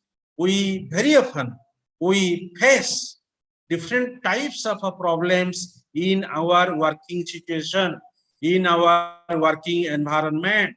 So in that context, we try to have the solution of that problem immediately for to restore the normalcy. So that is why, being a practitioner, I am a teacher, therefore I am a practitioner. I am practicing my profession, that is teaching. Therefore, whenever I am facing any problem in my field, I will want to have the solution of that problem. Therefore, when I get myself involved in the solution of that problem, that is nothing but that is called as your action research, because this research is action oriented. This research aims at solving the problem immediately at the hand. And such type of research is always specific to the specific situation. So let us think about the historical background of this type of research, that is your action research. Actually, you might have heard the name of a great German-born social psychologist, Kutlin. So Kutlin, during his work in the year 1930s in the United States of America, he was working on the problem of the post-war victims. The people, those are the victims of post-war, he was trying to solve their issues. So by this way, the term that is action research was coined by Kutlin. He worked first in the 1940s in the field of action research. And later on, Stephen Corey, the great educationist in the year 1953 in the Columbia University. He introduced this concept of action research in the field of the education, especially for the teachers. And later on, in the year 1975, Lawrence Stenhouse, he developed the idea that teachers are the great researchers, and very often, to solve the problem that arise in their teaching learning process, they are involved in different types of research, and such type of research aiming at the immediate solution will come under the category of action research. So now we'll focus upon that what exactly the action research is. So action research is what? This is simply carried out by the practitioners, and this is one attempt to study their problems scientifically, because we know that any type of research, it may be experimental research, it may be ethnographic research, it may be mixed research, it may be descriptive research, it may be historical research, it may be any type of laboratory experiments in the field of science. Whatever we are doing, definitely all sorts of research carried out by the science teacher or social science teacher or anybody, the fundamental thing is what? It involves a scientific process, systematic process. Therefore, action research is also follows the same. So, we in action research, we scientifically study the problems. For what purpose? Our purpose is in order to guide and correct the decisions and the actions. For that purpose, we conduct such type of research work. And in that context, action research is basically, it is a teacher-based research, and it is deliberate, it is solution-oriented investigation, and this type of research is always specific to the situation where we are conducting the research. Why I am telling this thing, that it is specific to that particular situation, because it doesn't have any sorts of universal applicability, the findings of action research. It will be always its findings will be confined to the context where it is conducted, the people, the students, or the subjects on which it is conducted. It is specific, it brings about a specific solution to their problem. Therefore, its solution lacks in universal applicability. And another major thing concept of action research is what? It is more interactive process. It is naturalistic in nature. Because why it is naturalistic in nature? Because it is conducted in the field, in the situation, through in a natural environment, by the involvement of the researcher as well as the sample or the subjects on which we are conducting the research work, and in the field only. And we collect data from different sources, and it involves with, that is why I am telling it is an interactive process. Why interactive process? Because our fundamental purpose is what? We are facing a problem, and that is why we are concerned with the solution of that particular problem. So suppose three subjects are there. We are having three students. To those three students, those are facing the problem.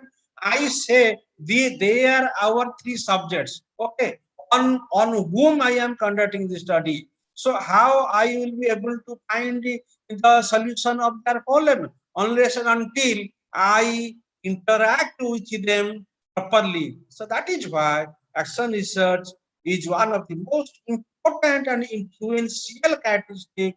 It is interactive process. And another interesting aspect of action research is what? It is a sort of a self-reflective inquiry, because this is a sort of a self-reflection. Because whenever there is a problem, suppose there is a problem like in my class there are 30 students. So out of 30 students, I am teaching every day them science, any concept of physics or chemistry or biology, whatever it may be.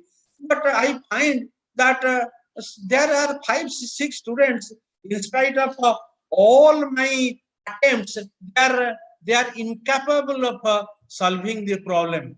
They do not understand what I am teaching them. They do not feel, they are not capable of responding to me. They are not showing that much problem in my, they are not showing that much interest in my class. Therefore, so being a teacher, so what will happen here? It is my moral responsibility to find out what the solution of this particular problem. Because being a teacher, I know that I want to emphasize here that every teacher in this world, he may be a primary school teacher, he may be a secondary school teacher, he may be one higher education teacher or professor, whatever it may be, everyone is a researcher. And being a teacher, being a researcher, it is my prime responsibility to ensure what? To ensure that that whether my students have been able to understand well what I have taught to them. Maybe science, maybe social science, maybe history, whatever may be the subject matter. Therefore, my whatever learning outcomes I had framed earlier in my curriculum, accordingly, my students are progressing or not, whether they are understanding my concepts in the class properly or not, whether they are capable of drawing the diagrams in science properly or not, whether they are performing well in the examination or not, whether my students are showing proper interest towards the subject science or not, whether they are developing scientific aptitude properly or not. So being a teacher, these are my concern. But nowadays, unfortunately, in many cases, what is happening, being a teacher, we are less concerned with all those aspects. But no more, this is going to continue. As per the national education policy, we are emphasizing upon what? Outcome-based curriculum. We are emphasizing on outcome-based teaching. So whatever we will teach, our focus will be what?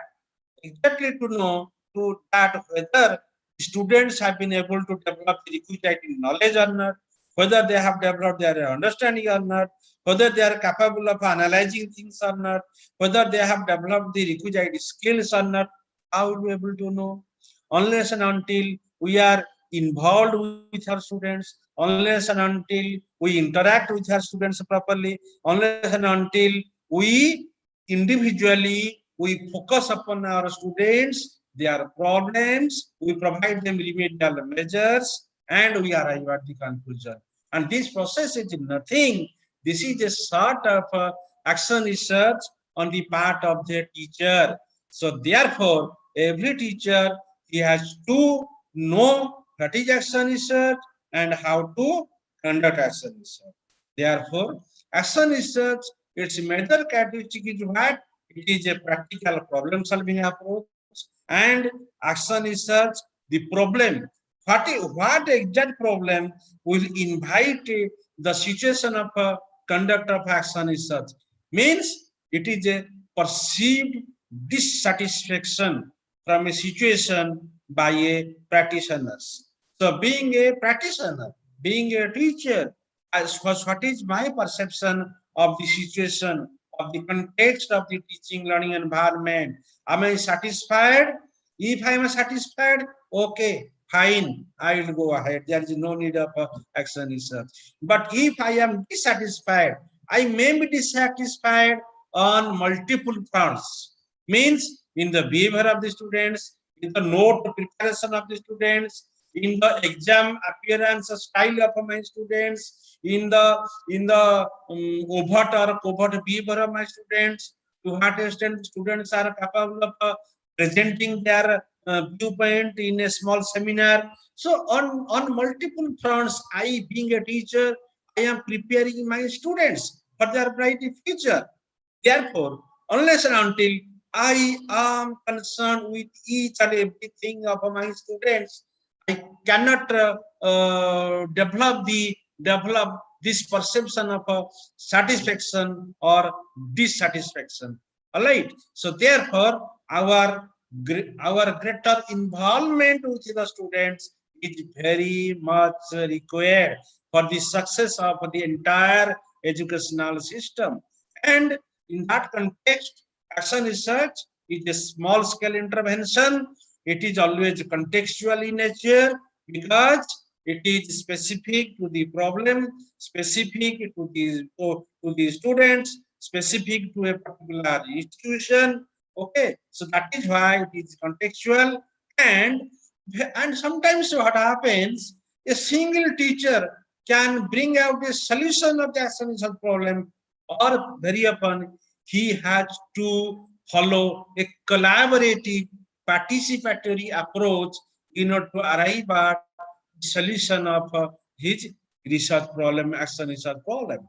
So therefore, we have to be very much concerned with the problems of the students being a teacher, because in general, what we observe, why we are talking about the science teachers, because if you will conduct a survey on the all India basis level, it may be higher education or it may be school education, definitely you will arrive at a conclusion that many students are actually facing the problem in their field of science as well as mathematics. So that is why we have to give more focus on this particular point of action research.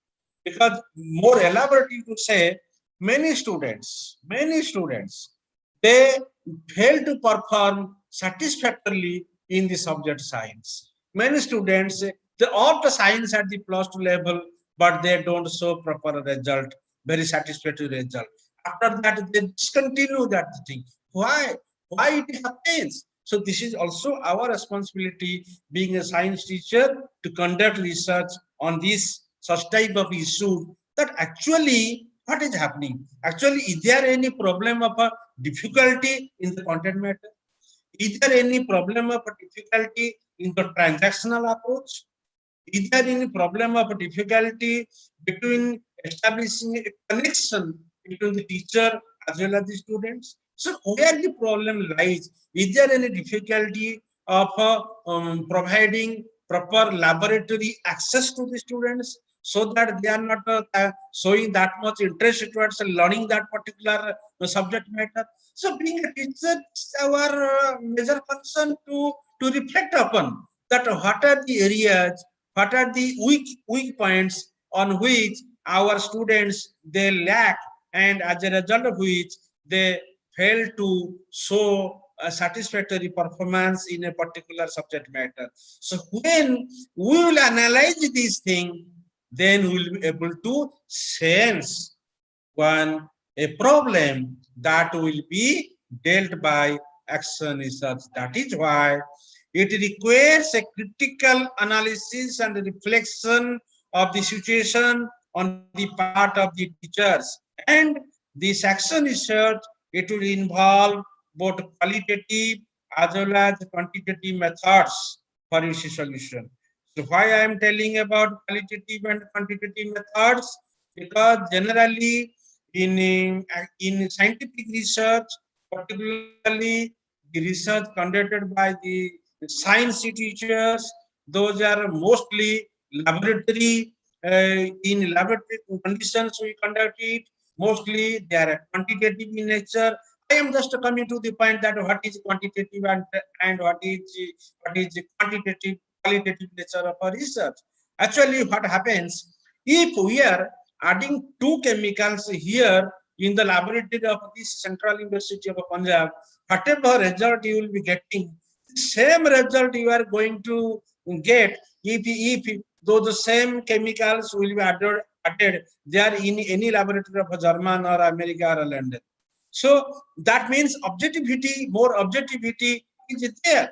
But so far as why, so if I am teaching here the students by following a particular methodology, okay, so whatever result I will be getting, if I only teach the students of Assam, I will teach the students of Odisha or Kerala or that of South Africa by applying the same method, same approach, I may not get the similar type of result. There is a possibility of a variations. So when such variations are occur, why they vary? Because we are the human beings.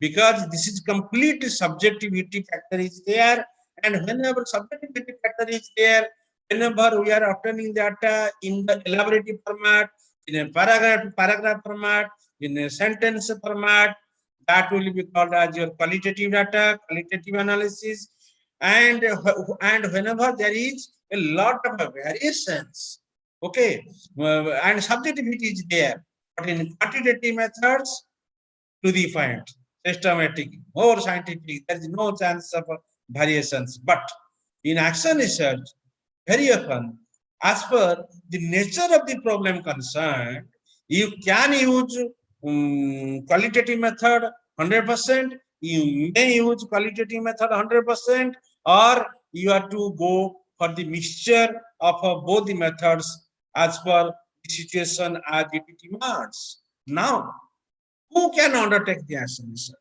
Already I have told you that any practitioner who is practicing something, he can conduct a formal form of action research. It means a teacher can conduct, a professor can conduct, principal can conduct, deans they can conduct, the education officers they can conduct, an inspector, education inspector, he can conduct research work. Okay, so anybody who is concerned with the educational process, they can conduct the action research. When the persons who are concerned with the teaching, learning, practice, they can conduct action research. Now, another component that I will be highlighting, that is levels. What are the levels of conduct of action research? Basically, I have identified three levels. One is the individual teacher research. Okay, that means suppose I am a teacher. At my own level, I encountered the problem in my class. I am conducting that the problem. I am trying to have the solution of that problem. I am conducting action research, that is at the individual teacher level. Cooperative research can be conducted. That means a group of teachers in one educational institution, when they will come together, they will discuss together, and they will attack that particular problem, and they will find out the solution. This is a sort of a cooperative action research. We can also take the help of a collaborative approach also. That means it will be more comprehensive, more intensive. Its scope will be more expanded.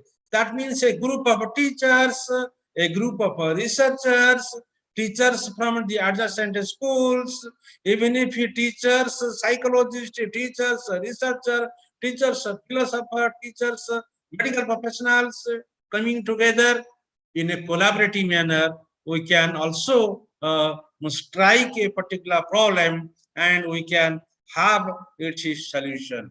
So in that context, now I will give a very comparative viewpoint of between the action research as well as the formal research that we generally conduct. So that will give a very more clear-cut idea about about different aspects of action research that we may conduct as a teacher.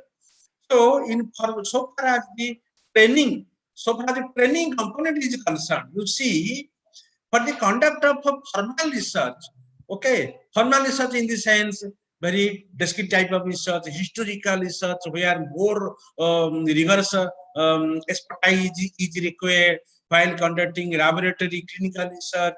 So more extensive training is needed. that should be given to the researcher. Then only he can conduct that type of research. So this is required in case of a formal research.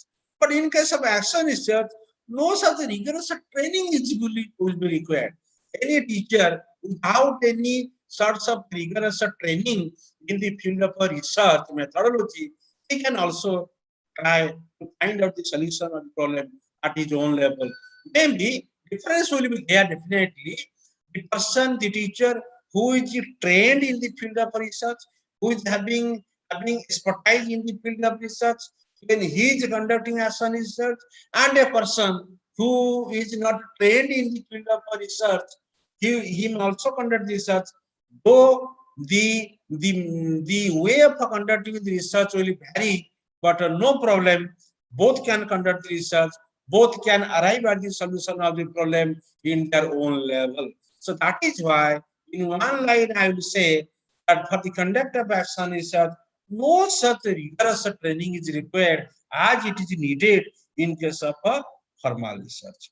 Now, when we talk about the objective, you see, the objective of a formal research is what? The objective of a formal research is what? It is generalization of the result. Okay, generalization of the result. That means we give you more focus upon two major aspects of the research. One is your internal validity as well as the external validity of the research problem.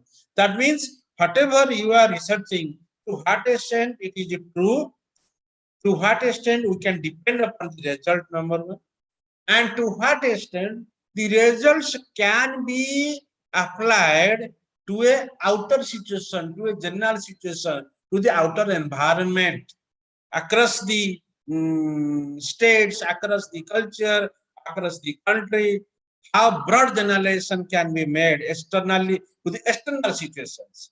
So when we are thinking in this light, we are concerned with the objectives of formal research.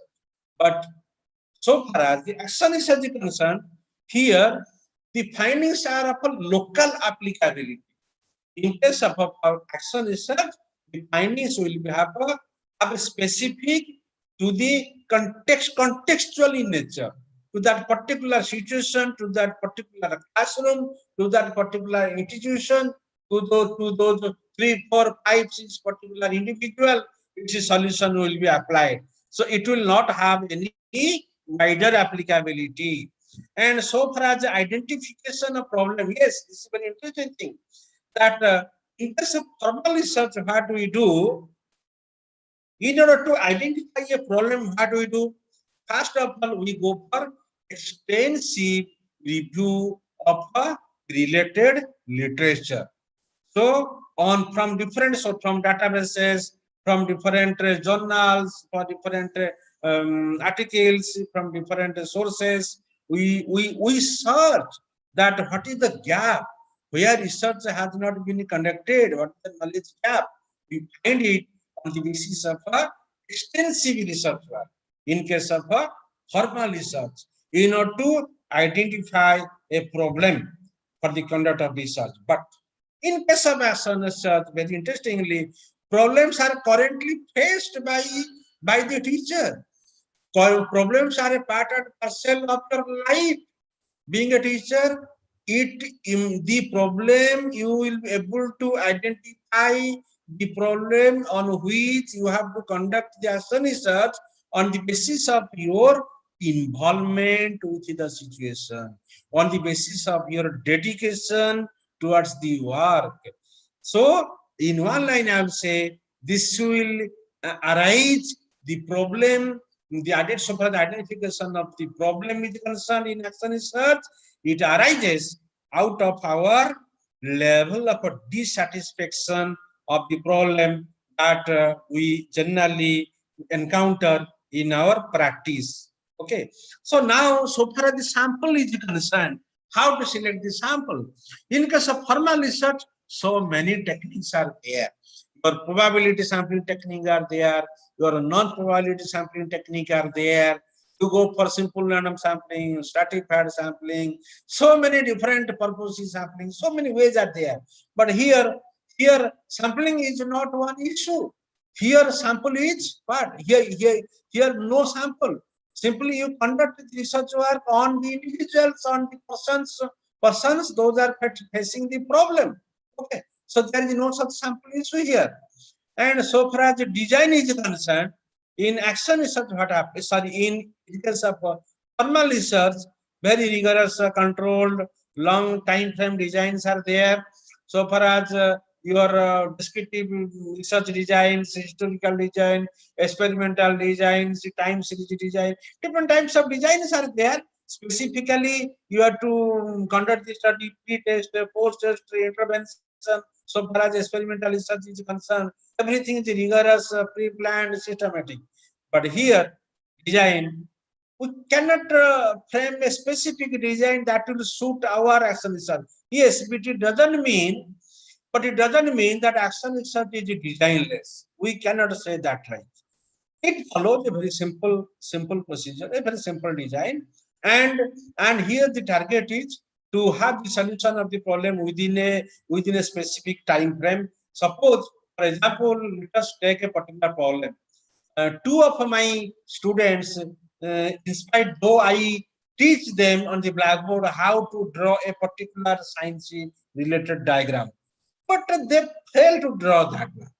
Repeatedly, in spite of my all the instructions, they fail to do that work. So what shall I do? This is definitely a problematic situation for me because I am teacher. I have to ensure that each and every student of my class should succeed. Whatever I am teaching, that should be my concern. So here I should be worried. I should ask them, what is the exact problem? Where they stand? Then I will, after my increased interaction with them, and then I will teach them how to draw the diagram. I will ask them to come to my office. I will teach them one by one. In front of me, they will draw it for continuously for some days. And after that, again, I will test them that whether they learned the technique of drawing the diagram or not. So here what happened, just mark, initially I studied where they stand so far as drawing of a diagram is concerned. That is my pre-test. After that, I am giving them some sorts of intervention. I am giving them extra time. Remedial, I am arranging remedial classes for them. I am teaching them. And at the end, again, I am testing that to what extent improvement is there. What is this? This is sort of pre and post test design of the conduct of research. So my point is, no such specific design are followed here in a very rigorous manner as it is. There is every possibility of a variations or a change in the conduct of designs in case of this type of action research. So now another 2-3 standpoints I will be elaborating. After that, I will come to some other sections. Like so far as the data collection strategy is concerned, analysis is concerned, we apply different types of statistical techniques like your descriptive statistics, inferential statistics, higher order statistics in case of formal research, because our concern is generalization of the findings. So that is why we go for inferential statistics. But here in action research, simply this is the solution of the problem at our hand in our within a particular context. So that is why we are no more concerned with application of higher order statistical techniques. So now the last phase of my discussion on action research, I will be discussing some fundamental steps. So what are these steps through which we generally conduct the action research? Step 1, that is developing a focus. We have to develop a focus. What is that? Developing a focus means identification of the problem. So how being a teacher of a science or arts or whatever it may be, how I will be able to identify the problem? I should ask a certain fundamental question to myself. What are those questions? First is, what is happening? What is going on? in what sense is this problematic? Is there any problem? How can I solve this problem? So that means when I am asking these fundamental questions, what is happening, what is going on, is it okay or is it problematic? Is any student of my class are they facing any problem in conducting any experiment, in writing anything, in preparing their notes, in preparing for their examination, in interacting themselves among themselves? So if at all I am sensing any problem, then what can I do as a teacher? I have to reflect upon this thing. So that means sensing the problem is the most fundamental aspect of conduct of the action research. Second aspect will be fundamental aspect will be analyzing the problem. Now you have to analyze the problem. You have to analyze the problem means what will we have? So what you have to do here? You have to note down that what are the possible causes. That why particularly this situation has been created. Why my students are facing this problem. Why that particular student is facing that problem. Why not others? You have to analyze the possible problems. Sorry, the possible causes of that particular problem that is underlying a particular problem. You have to analyze it. And how you will analyze it? So during your analysis, you have to also consult some of your colleagues. You may consult with the students. You may consult with the parents. From multiple sources, you will obtain the data.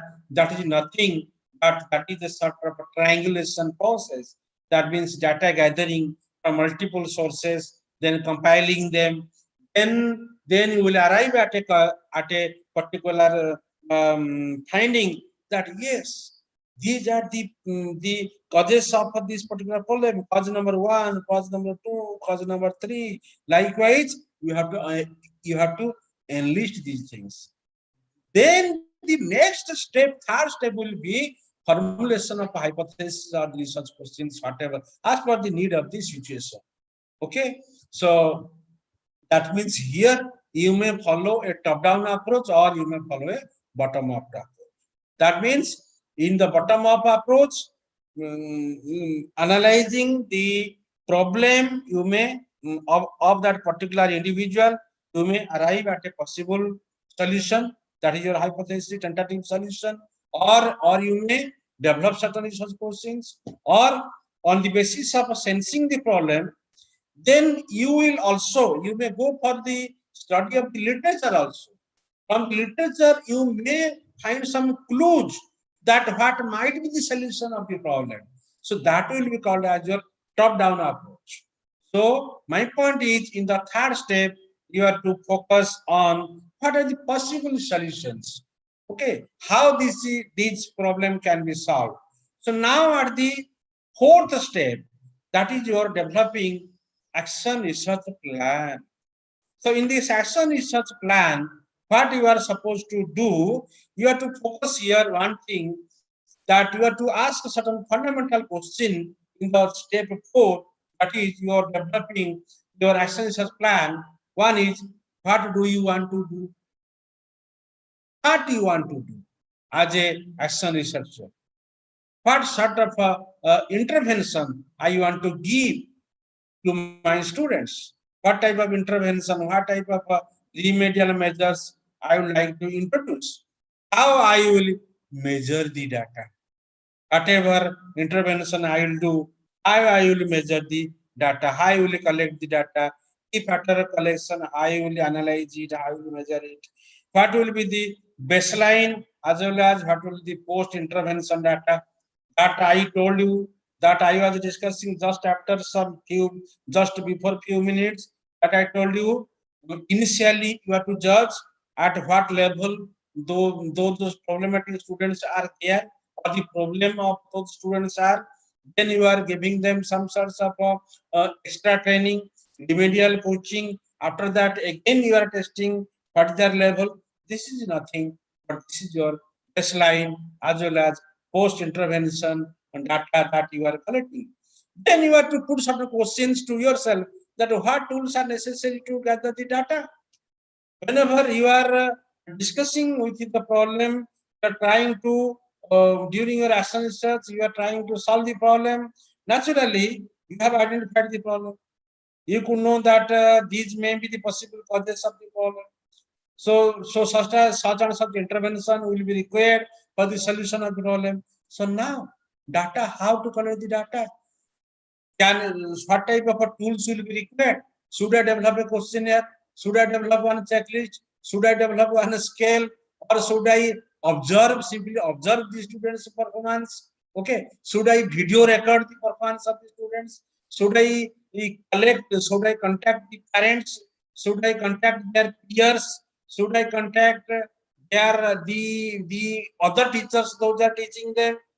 Sometimes it may happen. Suppose I am teaching chemistry in my class, one student may show some problematic behavior, but there is no guarantee that the same student will show same problematic behavior in the physics teacher class. He may like that subject, he may not like the subject chemistry. Kya pata? It may also happen that perhaps I am not his favorite teacher. For that reason, he doesn't like that subject, and for that reason, he is not performing well.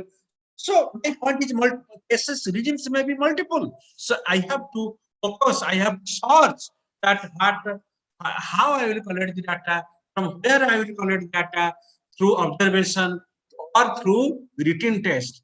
Then another point is, how often I will collect the data, because this is action research. This is field-based research. We have to attack the problem here. Then how often I have to collect the data?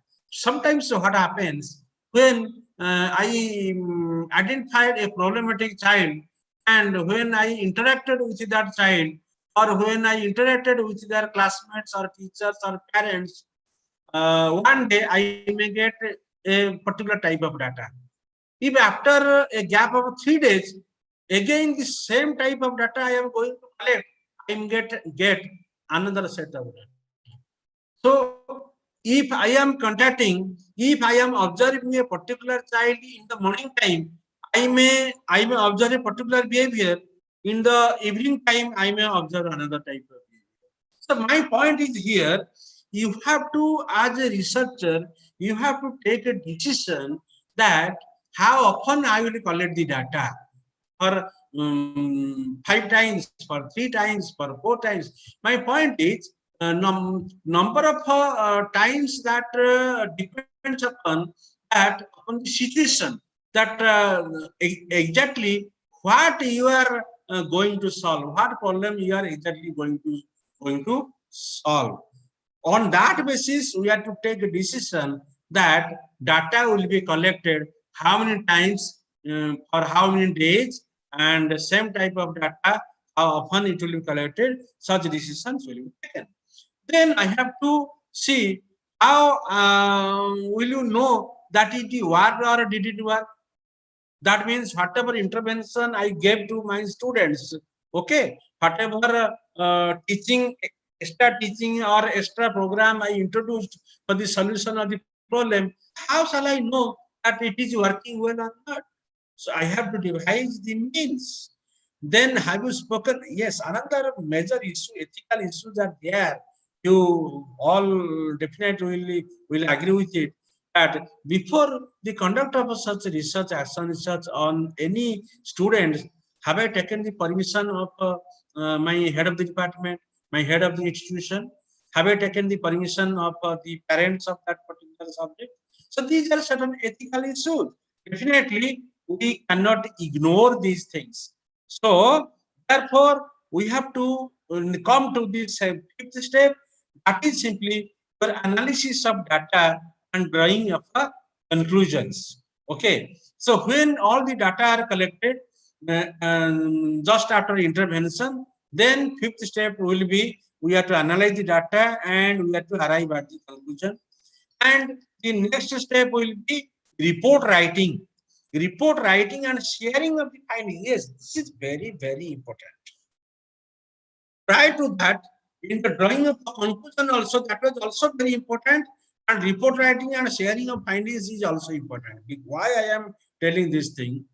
So in case of action research, when we are conducting, it is more qualitative, less quantitative in nature. So therefore, everything depends upon our observation, our contact, our interaction, and our field experience. Our interaction with the victim or the subject concerned who is facing the problem, our interaction with the personnels, those are directly or indirectly connected with that particular subject. So therefore, here what happens, whenever we are getting the data, how we are writing those data, that is very important. Because the writing of qualitative data is very important, because sometimes what happens, we observe something, but we report something else. In the morning, I will observe something, and while writing the things, what happens, my own observation, my own ideology creep into my writings. So that is the problem. So my writings should not be influenced by my personal thoughts, personal bias. Therefore, simply without being a researcher, I should be extremely neutral, and I should focus on simply what I observed. Simply whatever I observed, I have to write it very clearly. Therefore, when I am observing students' performance, if it is possible, go for video recording. If it is not possible, then go for field notes, preparing the field notes. By you can in your code language, you can note down those things, and after that coming to your room, you can decode those things and you can elaborate them very properly. That is very important. And after that, your report writing and sharing of the findings means you have to prepare a complete report that will reflect the solution of the problem and how successfully you have solved the problem. That means reports will be written after the solution of the problem. Because in other type of research, what happens, what we generally do, we simply say that this is the thing. If such type of intervention will be given, the problem may be solved. We simply write in that way in many cases. But in case of action research, problem is there, intervention will be there, solution will be there, after that follow-up will be there, and the success story that will be written in terms of report writing. And after that, the findings may be shared with the personnel, those are concerned. That means if I am conducting one action research in refining, in order to refine the behavior of a particular student, then I have to share the findings of my research with the parents, with the teachers, with the head of the institutions, and some findings which need to be shared with the students, that can also be shared.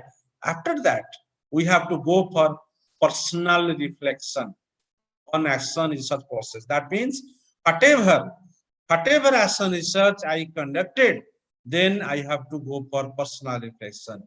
I would like to tell you here one thing, that whenever we are teaching anything in our classroom situation, being a teacher, this is our prime responsibility to reflect upon our behavior, to reflect upon our teaching. For example, suppose I taught a particular concept today in my class.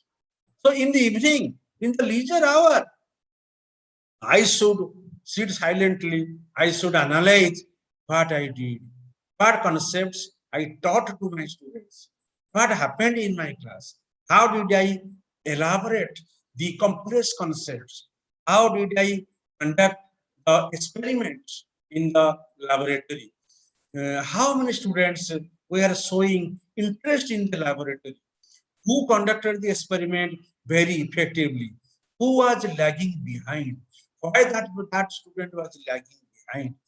Therefore, These are what?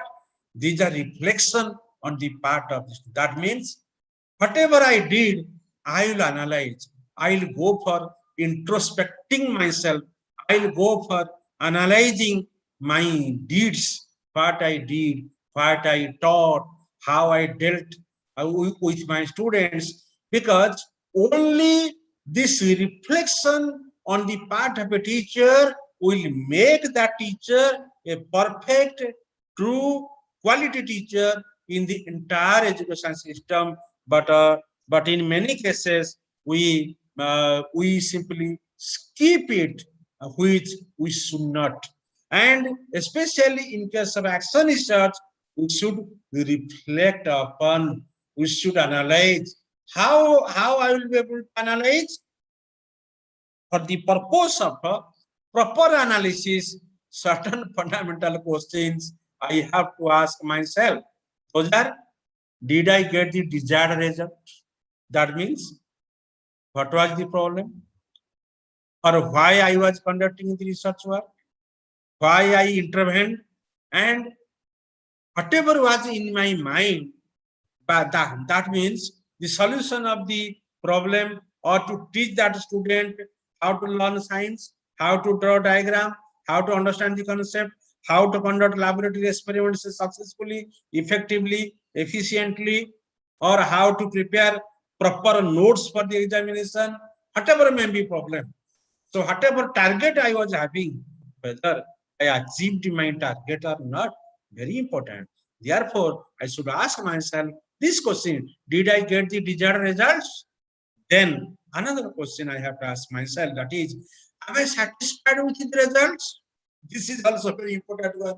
Am I satisfied with the result, or I was expecting 100% efficiency, 100% solution of the problem of that particular child, but only to certain extent that student was successful, only 40%, 50%, or 60% success I got. Then I am not satisfied. If yes, I am, suppose to my question, am I satisfied with the result? If answer is yes, then how, to what extent I am satisfied? Okay, but I was telling you 40%, 80%, 60%, 10%, whatever it may be. If I am not satisfied, then why I am not satisfied? This is also another issue. Why I am not satisfied? So the moment you will analyze this question, especially that why I am not satisfied, it will give you sufficient idea, information about the limitations of your research, about the limitations of your actual research, where you lagged. And again, you have to focus on that one. That is why, very honestly, and it is our moral responsibility being a researcher, we should ask ourselves, if I am not satisfied, why I am not satisfied? What are the points of my dissatisfaction? Then shall I repeat the process? Yes. The moment you are not satisfied, or you are satisfied only to certain extent, not up to the mark, up to the higher level, definitely you have to ask this question to yourself again. Shall I repeat the process with a new set of intervention? That means your earlier intervention perhaps was not up to that much mark. That is why it could not bring the desired result. That is why there is no need of repeating the same intervention. That means either you have to go for completely new set of intervention for the solution of the problem, or you have to modify to certain extent the earlier intervention, and again you have to retry for that one. So that is why these are the things. Means for self-reflection, this question should be asked like, what was the most important component of the study? My component ka, my study, what are the most important component? What are the most challenging aspect of my project work? That means my research project team, what are the most challenging tasks that I faced? What problems I encountered? Then will I do it again? Should I do it again? If I want to do it again, then why I want to do it again? If I do not want to repeat it, then why I do not want to repeat it? And at the last, you should ask yourself, what did I learn about myself in the process of completing this project, as well as about the subject, about the student, about the victims, about whom I conducted the study. That means you have to ask yourself that what I learned, what is my learning out of, because every activity you are concerned with, you learn something. So that is why I learned, and what problem I encountered during the process of completing this process of action research. Therefore, at the end, I would like to tell you that in action research, this is simply nothing, but this is a cyclic process. This is a cycle. It goes on in a circle. Means first we have to focus upon the defining and analyzing the problem. Then we are to developing the hypothesis, that is the tentative solution, maybe in a very formal or informal manner. Then you have to go for the action, we have to give the intervention. Then you have to go for evaluation of our action. Whatever action I undertook for the solution of the problem, that I have to evaluate that action, that whether it stood successful or not, it yielded in desired result or not. Then you have to, after that, whatever result I am getting, on that result, on the findings, I should have critical reflection. Okay, I have to go for very critical reflection. Critically, I have to analyze, and only this critical reflection will help me to know whether I am satisfied with the result or not, whether I am satisfied with the change that happened in the nature, in the behavior of the students or not. If I am not satisfied, then what else I have to do? What more I have to do?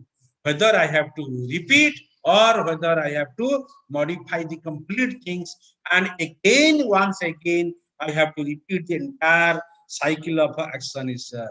So that is why at the end, I would like to tell you that action research not only targets but the improvements among the students, but also reflection for the teachers, and such reflection will empower a teacher, will such reflections will enrich the experiences of the teacher, will give them very rich experiences to the teacher, so that they can go ahead, they can with the new experiences. So with this, I am completing my presentation. So thank you all the organizers for giving me this chance of talking on this issue of action research.